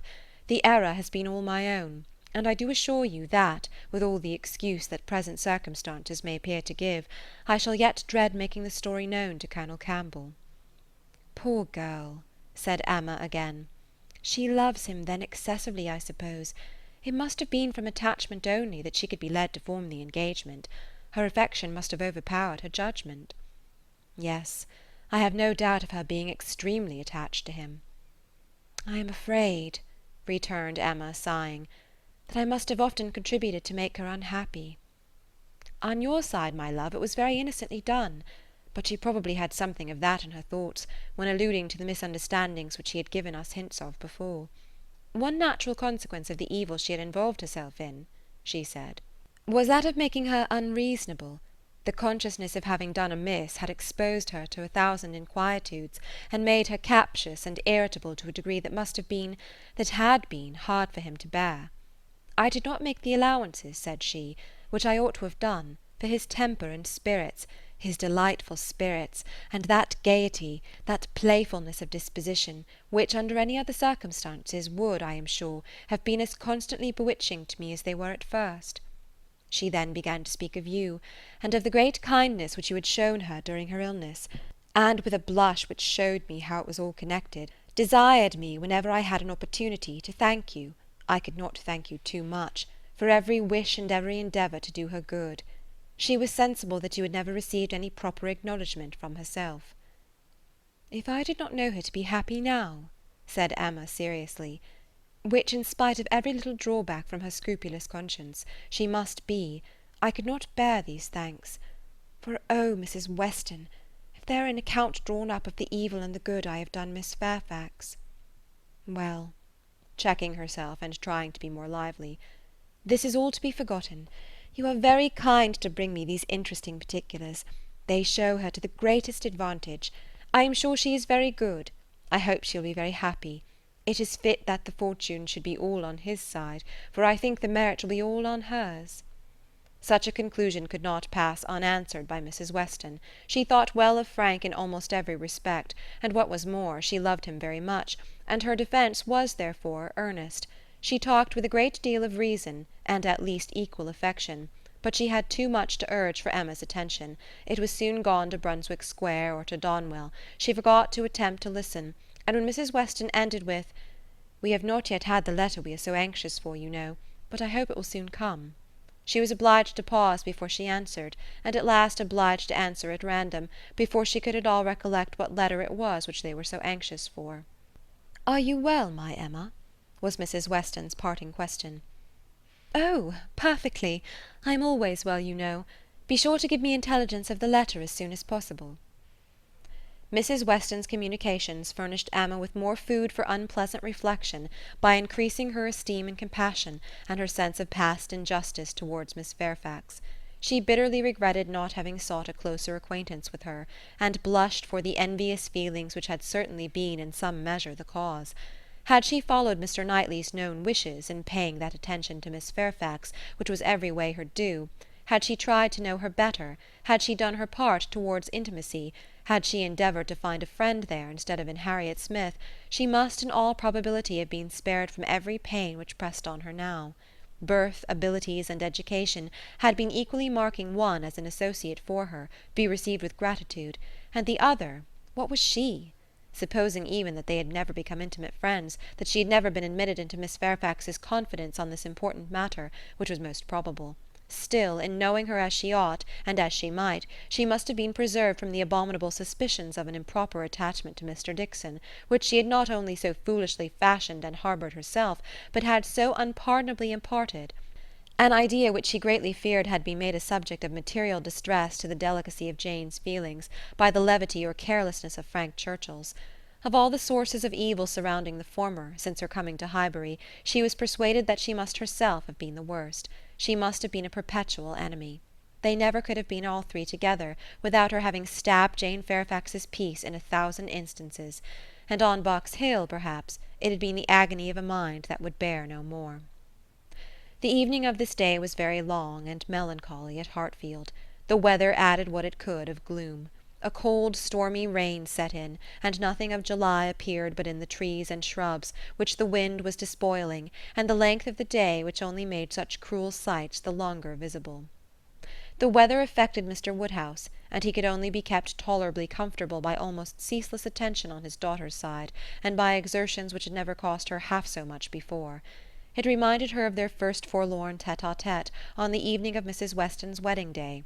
But Mr. Knightley had walked in then, soon after tea, and dissipated every melancholy fancy. Alas! Such delightful proofs of Hartfield's attraction as those sort of visits conveyed might shortly be over. The picture which she had then drawn of the privations of the approaching winter had proved erroneous. No friends had deserted them, no pleasures had been lost. But her present forebodings she feared would experience no similar contradiction.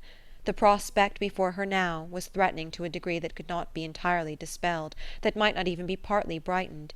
If all took place that might take place among the circle of her friends, Hartfield must be comparatively deserted, and she left to cheer her father with the spirits only of ruined happiness. The child to be born at Randalls must be a tie there even dearer than herself, and Mrs. Weston's heart and time would be occupied by it.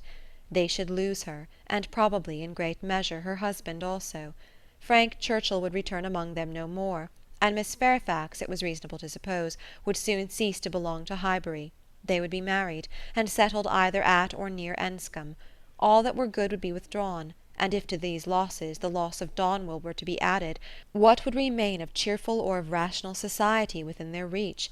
Mr. Knightley to be no longer coming there for his evening comfort, no longer walking in at all hours, as if ever willing to change his own home for theirs. How was it to be endured? And if he were to be lost to them for Harriet's sake, if he were to be thought of hereafter as finding in Harriet's society all that he wanted, if Harriet were to be the chosen, the first, the dearest, the friend, the wife to whom he looked for all the best blessings of existence, what could be increasing Emma's wretchedness but the reflection never far distant from her mind that it had all been her own work? When it came to such a pitch as this, she was not able to refrain from a start, or a heavy sigh, or even from walking about the room for a few seconds, and the only source whence anything like consolation or composure could be drawn was in the resolution of her own better conduct, and the hope that, however inferior in spirit and gaiety might be the following in every future winter of her life to the past, it would yet find her more rational, more acquainted with herself, and leave her less to regret when it were gone. Chapter 13. The weather continued much the same all the following morning. and the same loneliness and the same melancholy seemed to reign at Hartfield. But in the afternoon it cleared, the wind changed into a softer quarter, the clouds were carried off, the sun appeared, it was summer again. With all the eagerness which such a transition gives, Emma resolved to be out of doors as soon as possible. Never had the exquisite sight, smell, sensation of nature, tranquil, warm, and brilliant after a storm, been more attractive to her. She longed for the serenity they might gradually introduce, and on Mr. Perry's coming in soon after dinner with a disengaged hour to give her father, she lost no time in hurrying into the shrubbery. There, with spirits freshened, and thoughts a little relieved, she had taken a few turns, when she saw Mr. Knightley passing through the garden door, and coming towards her. It was the first intimation of his being returned from London. She had been thinking of him the moment before as unquestionably 16 miles distant. There was time only for the quickest arrangement of mind. She must be collected and calm. In half a minute they were together. The how-d'ye-dos were quiet and constrained on each side. She asked after their mutual friends. They were all well. When had he left them? Only that morning. He must have had a wet ride. Yes. He meant to walk with her, she found. He had just looked into the dining-room, and as he was not wanted there, preferred being out of doors. She thought he neither looked nor spoke cheerfully, and the first possible cause for it, suggested by her fears, was that he had perhaps been communicating his plans to his brother, and was pained by the manner in which they had been received. They walked together. He was silent. She thought he was often looking at her, and trying for a fuller view of her face than it suited her to give. And this belief produced another dread. Perhaps he wanted to speak to her of his attachment to Harriet. He might be watching for encouragement to begin. She did not, could not, feel equal to lead the way to any such subject. He must do it all himself. Yet she could not bear this silence. With him it was most unnatural. She considered, resolved, and trying to smile, began, "You have some news to hear, now you are come back, that will rather surprise you."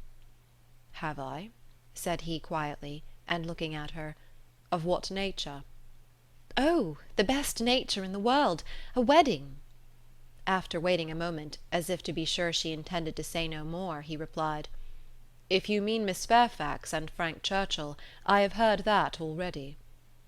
"How is it possible?"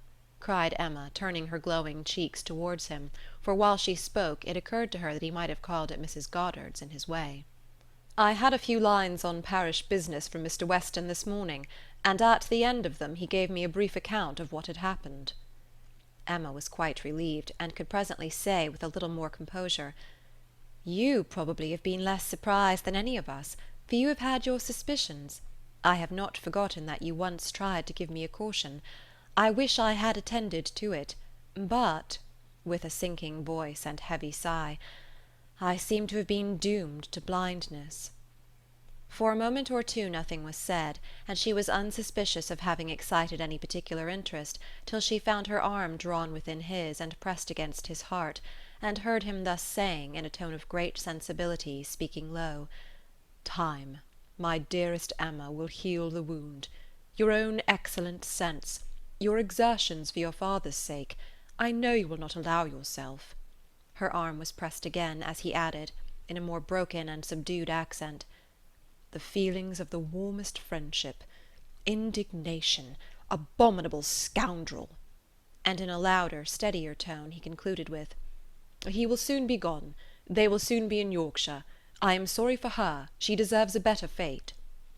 Emma understood him, and as soon as she could recover from the flutter of pleasure excited by such tender consideration, replied, "You are very kind, but you are mistaken, and I must set you right. I am not in want of that sort of compassion. My blindness to what was going on led me to act by them in a way that I must always be ashamed of, and I was very foolishly tempted to say and do many things which may well lay me open to unpleasant conjectures, but I have no other reason to regret that I was not in the secret earlier." "Emma," cried he, looking eagerly at her, "are you indeed—" but checking himself, "No, no, I understand you. Forgive me. I am pleased that you can say even so much. He is no object of regret, indeed, and it will not be very long, I hope, before that becomes the acknowledgment of more than your reason. Fortunate that your affections were not farther entangled. I never could, I confess, from your manners, assure myself as to the degree of what you felt. I could only be certain that there was a preference, and a preference which I never believed him to deserve. He is a disgrace to the name of man, and is he to be rewarded with that sweet young woman? Jane, Jane, you will be a miserable creature." "Mr. Knightley," said Emma, trying to be lively, but really confused, "I am in a very extraordinary situation. I cannot let you continue in your error, and yet perhaps, since my manners gave such an impression, I have as much reason to be ashamed of confessing that I never have been at all attached to the person we are speaking of, as it might be natural for a woman to feel in confessing exactly the reverse. But I never have." He listened in perfect silence. She wished him to speak, but he would not. She supposed she must say more before she were entitled to his clemency, but it was a hard case to be obliged still to lower herself in his opinion. She went on, however. "I have very little to say for my own conduct. I was tempted by his attentions, and allowed myself to appear pleased. An old story, probably, a common case, and no more than has happened to hundreds of my sex before. And yet it may not be the more excusable in one who sets up as I do for understanding. Many circumstances assisted the temptation. He was the son of Mr. Weston. He was continually here. I always found him very pleasant. And in short, for," with a sigh, "let me swell out the causes ever so ingeniously, they all centre in this last. My vanity was flattered, and I allowed his attentions. Latterly, however, for some time indeed, I have had no idea of their meaning anything. I thought them a habit, a trick, nothing that called for seriousness on my side. He has imposed on me, but he has not injured me. I have never been attached to him, and now I can tolerably comprehend his behaviour. He never wished to attach me, it was merely a blind to conceal his real situation with another. It was his object to blind all about him, and no one, I am sure, could be more effectually blinded than myself. Except that I was not blinded, that it was my good fortune, that, in short, I was somehow or other safe from him." She had hoped for an answer here, for a few words to say that her conduct was at least intelligible, but he was silent, and, as far as she could judge, deep in thought. At last, and tolerably in his usual tone, he said, "I have never had a high opinion of Frank Churchill. I can suppose, however, that I may have underrated him.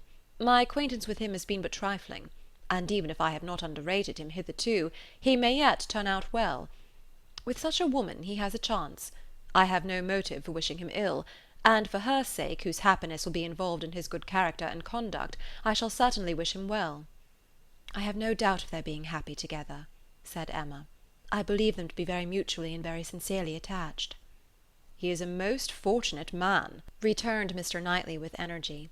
"So early in life, at 23, a period when, if a man chooses a wife, he generally chooses ill, at 23 to have drawn such a prize! What years of felicity that man, in all human calculation, has before him! Assured of the love of such a woman, the disinterested love, for Jane Fairfax's character vouches for her disinterestedness, everything in his favour, equality of situation, I mean as far as regards society, and all the habits and manners that are important, equality in every point but one, and that one, since the purity of her heart is not to be doubted, such as must increase his felicity, for it will be his to bestow the only advantages she wants. A man would always wish to give a woman a better home than the one he takes her from, and he who can do it, where there is no doubt of her regard, must, I think, be the happiest of mortals. Frank Churchill is, indeed, the favourite of fortune. Everything turns out for his good. He meets with a young woman at a watering-place, gains her affection, cannot even weary her by negligent treatment, and had he and all his family sought round the world for a perfect wife for him, they could not have found her superior. His aunt is in the way, his aunt dies, he has only to speak, his friends are eager to promote his happiness, he had used everybody ill, and they are all delighted to forgive him. He is a fortunate man indeed." "You speak as if you envied him." "And I do envy him, Emma. In one respect he is the object of my envy." Emma could say no more.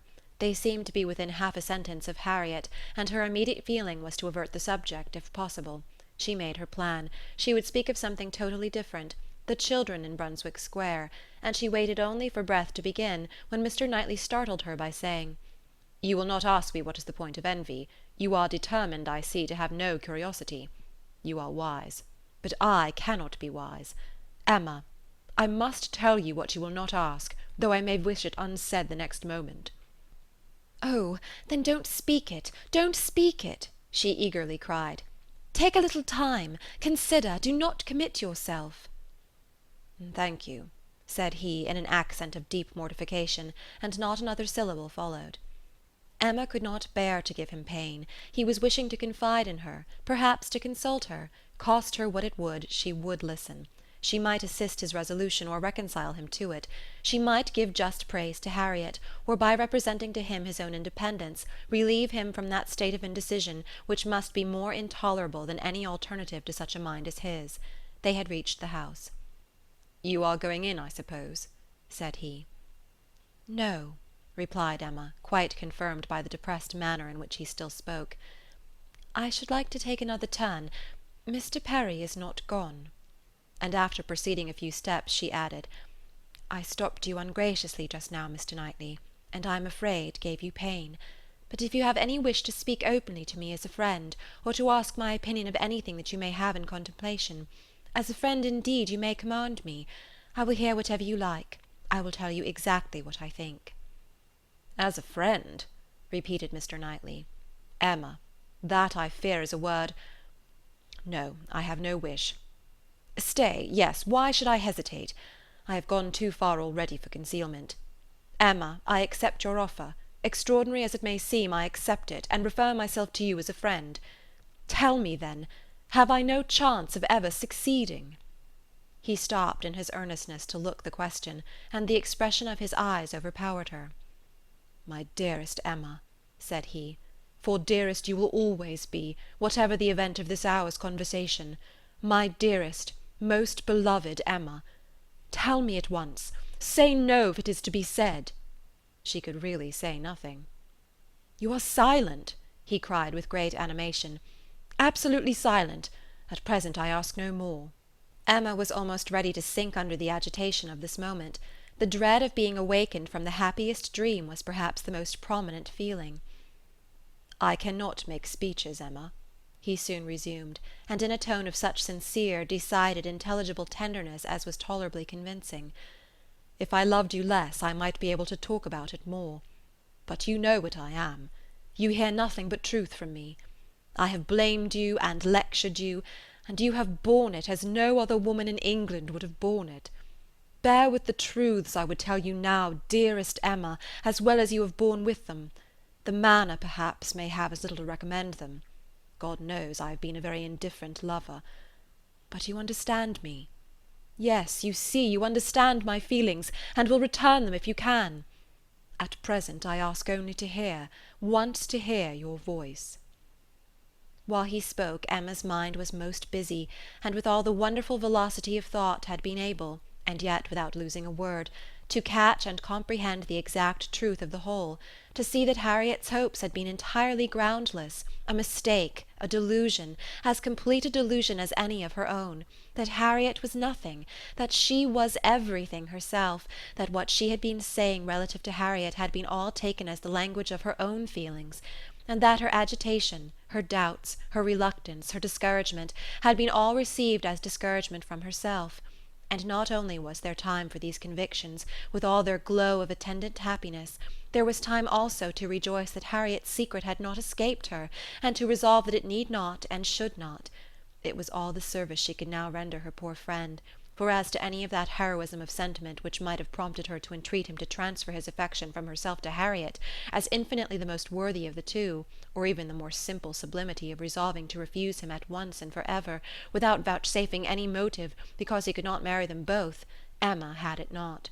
She felt for Harriet with pain and with contrition, but no flight of generosity run mad, opposing all that could be probable or reasonable, entered her brain.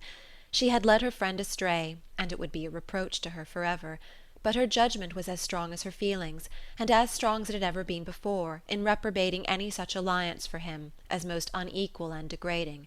Her way was clear, though not quite smooth. She spoke then, on being so entreated. What did she say? Just what she ought, of course. A lady always does. She said enough to show there need not be despair, and to invite him to say more himself. He had despaired at one period. He had received such an injunction to caution and silence as for the time crushed every hope. She had begun by refusing to hear him.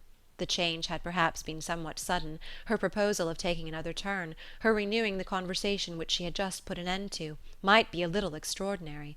She felt its inconsistency, but Mr. Knightley was so obliging as to put up with it, and seek no farther explanation. Seldom, very seldom does complete truth belong to any human disclosure. Seldom can it happen that something is not a little disguised or a little mistaken.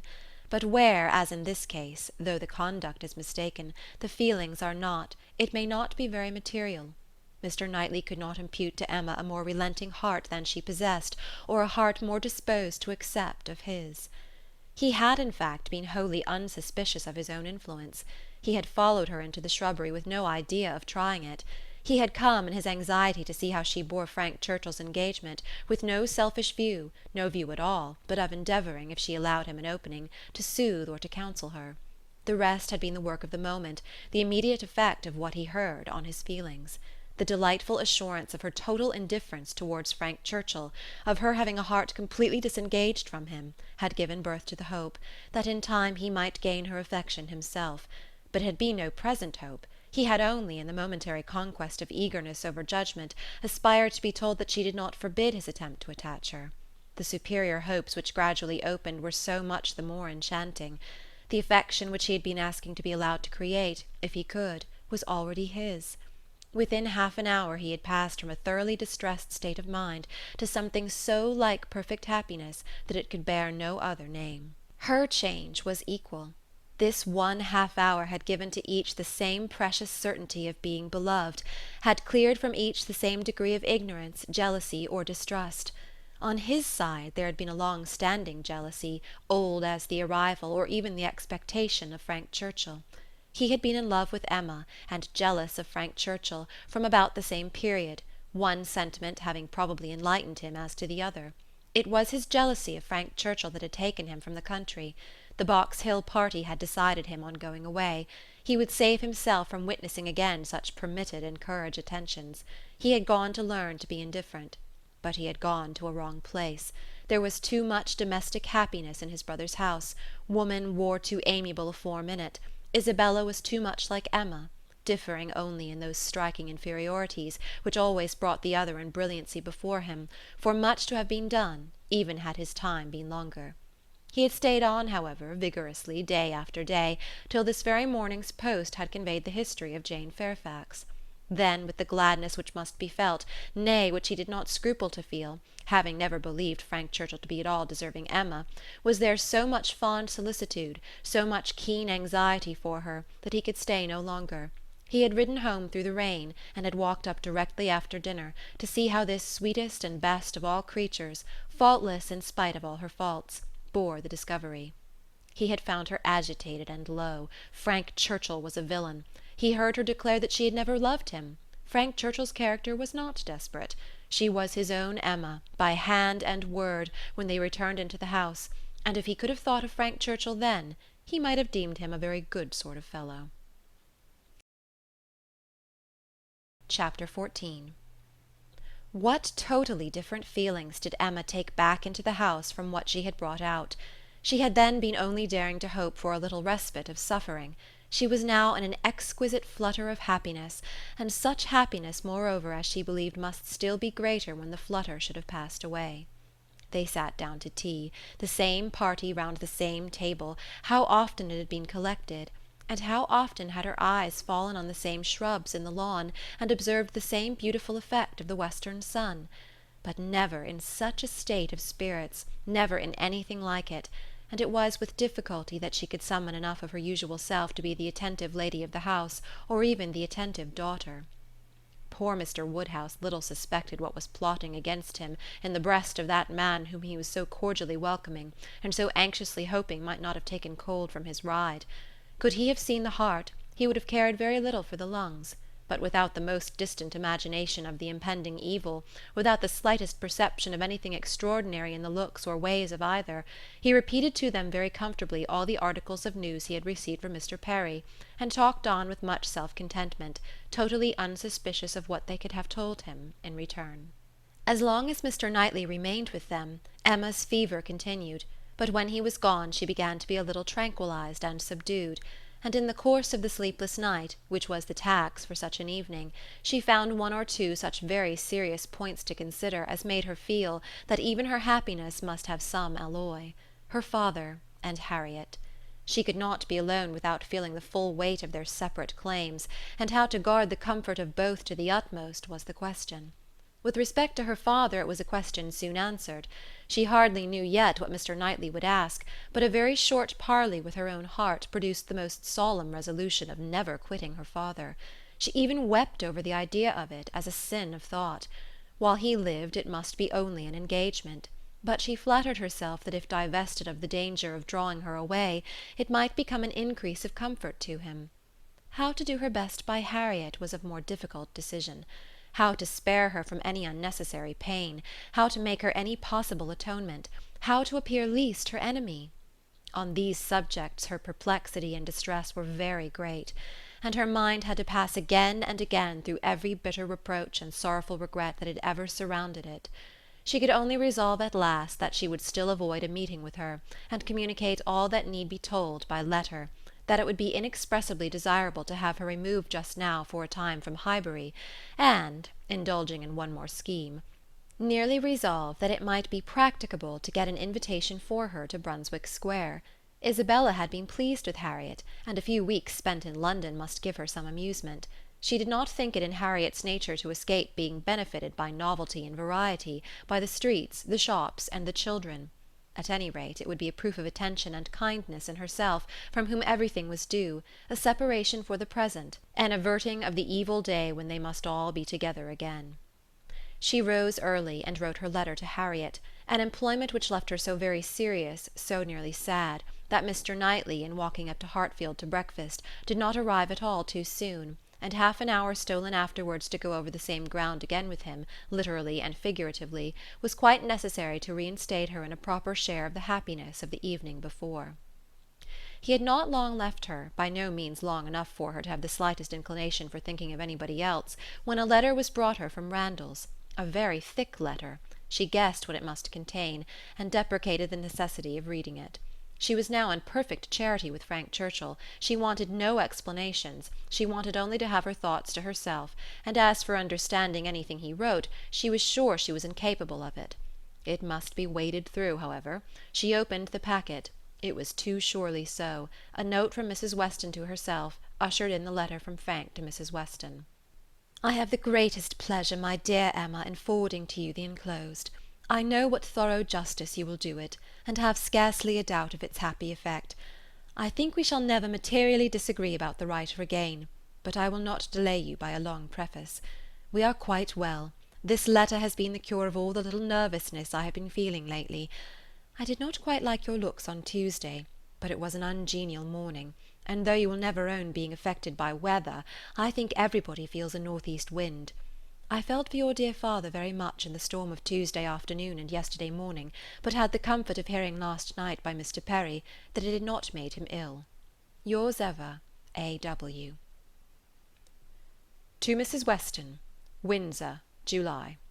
My dear Madam, if I made myself intelligible yesterday, this letter will be expected, but expected or not, I know it will be read with candour and indulgence.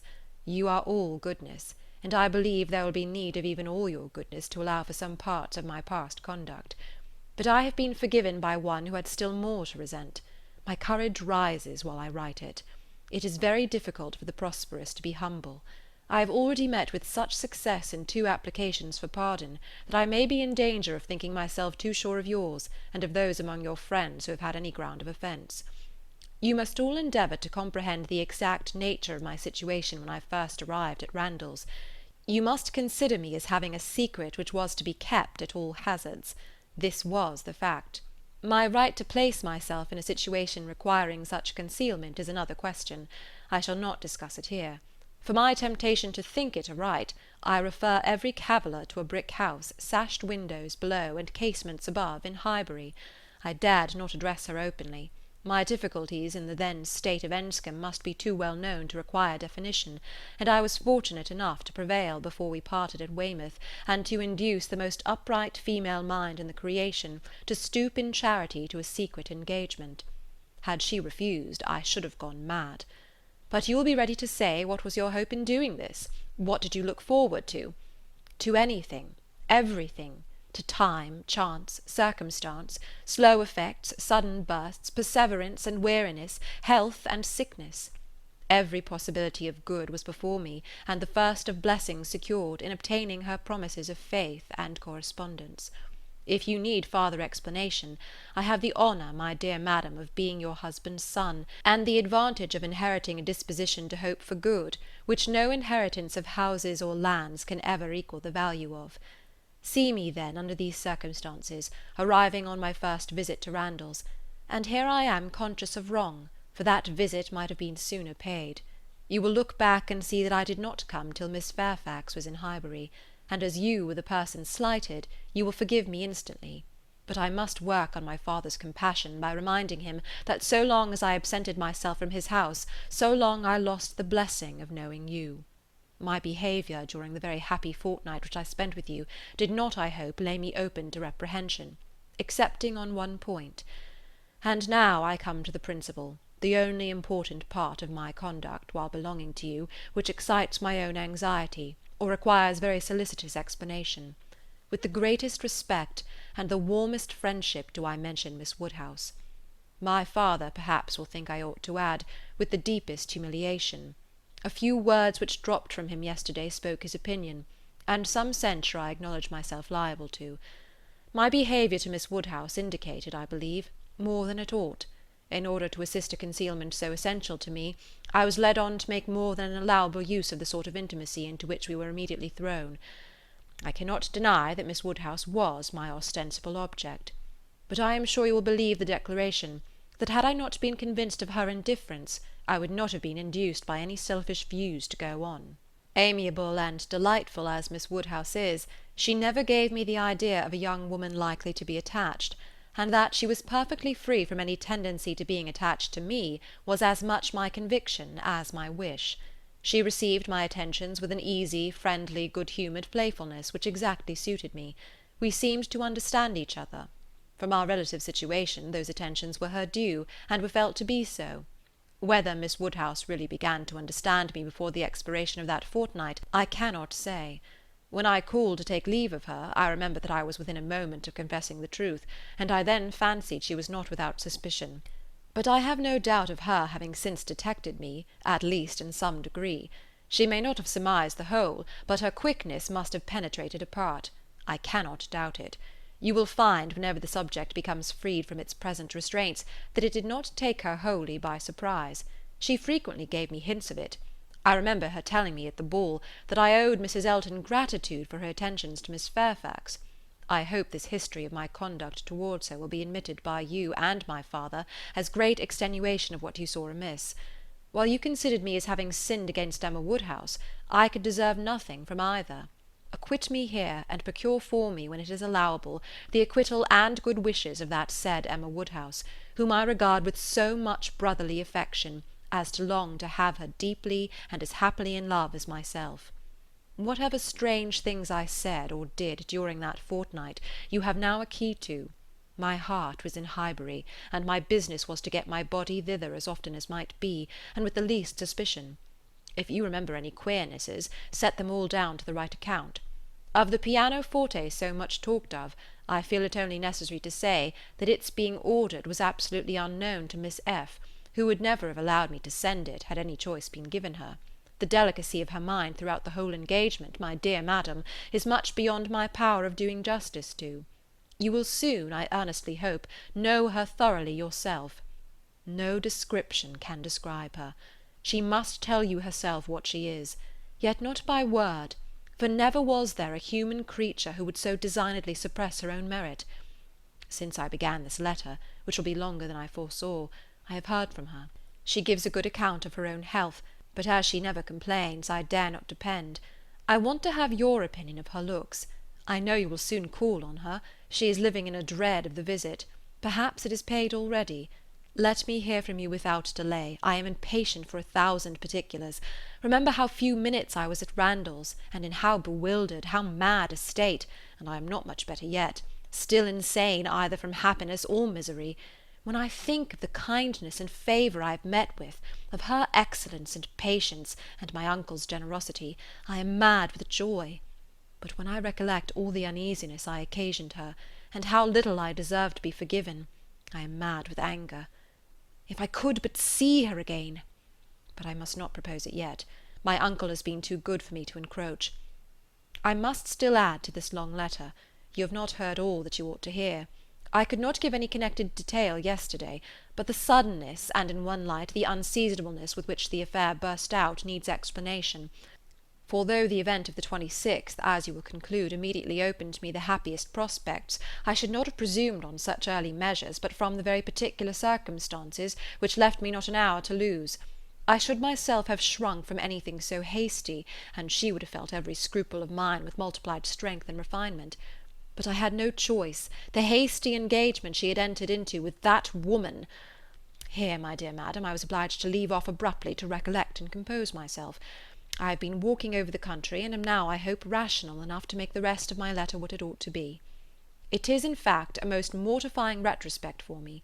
I behaved shamefully, and here I can admit that my manners to Miss W., in being unpleasant to Miss F., were highly blamable. She disapproved them, which ought to have been enough. My plea of concealing the truth she did not think sufficient. She was displeased. I thought unreasonably so. I thought her, on 1,000 occasions, unnecessarily scrupulous and cautious. I thought her even cold. But she was always right. If I had followed her judgment, and subdued my spirits to the level of what she deemed proper, I should have escaped the greatest unhappiness I have ever known. We quarrelled. Do you remember the morning spent at Donwell? There every little dissatisfaction that had occurred before came to a crisis. I was late. I met her walking home by herself, and I wanted to walk with her, but she would not suffer it. She absolutely refused to allow me, which I then thought most unreasonable. Now, however, I see nothing in it but a very natural and consistent degree of discretion. While I, to blind the world to our engagement, was behaving 1 hour with objectionable particularity to another woman, was she to be consenting the next to a proposal which might have made every previous caution useless? Had we been met walking together between Donwell and Highbury, the truth must have been suspected. I was mad enough, however, to resent. I doubted her affection. I doubted it more the next day on Box Hill, when, provoked by such conduct on my side, such shameful, insolent neglect of her, and such apparent devotion to Miss W., as it would have been impossible for any woman of sense to endure, she spoke her resentment in a form of words perfectly intelligible to me. In short, my dear madam, it was a quarrel blameless on her side, abominable on mine, and I returned the same evening to Richmond, though I might have stayed with you till the next morning, merely because I would be as angry with her as possible. Even then I was not such a fool as not to mean to be reconciled in time, but I was the injured person, injured by her coldness, and I went away determined that she should make the first advances. I shall always congratulate myself that you were not of the Box Hill party. Had you witnessed my behaviour there, I can hardly suppose you would ever have thought well of me again. Its effect upon her appears in the immediate resolution it produced. As soon as she found I was really gone from Randalls, she closed with the offer of that officious Mrs. Elton, the whole system of whose treatment of her, by the by, has ever filled me with indignation and hatred. I must not quarrel with the spirit of forbearance which has been so richly extended towards myself, but otherwise I should loudly protest against the share of it which that woman has known. Jane, indeed! You will observe that I have not yet indulged myself in calling her by that name, even to you. Think, then, what I must have endured in hearing it bandied between the Eltons with all the vulgarity of needless repetition, and all the insolence of imaginary superiority. Have patience with me. I shall soon have done. She closed with this offer, resolving to break with me entirely, and wrote the next day to tell me that we were never to meet again. She felt the engagement to be a source of repentance and misery to each. She dissolved it. This letter reached me on the very morning of my poor aunt's death. I answered it within an hour. But from the confusion of my mind and the multiplicity of business falling on me at once, my answer, instead of being sent with all the many other letters of the day, was locked up in my writing desk, and I, trusting that I had written enough, though but a few lines, to satisfy her, remained without any uneasiness. I was rather disappointed that I did not hear from her again speedily, but I made excuses for her and was too busy, and, may I add, too cheerful in my views to be captious.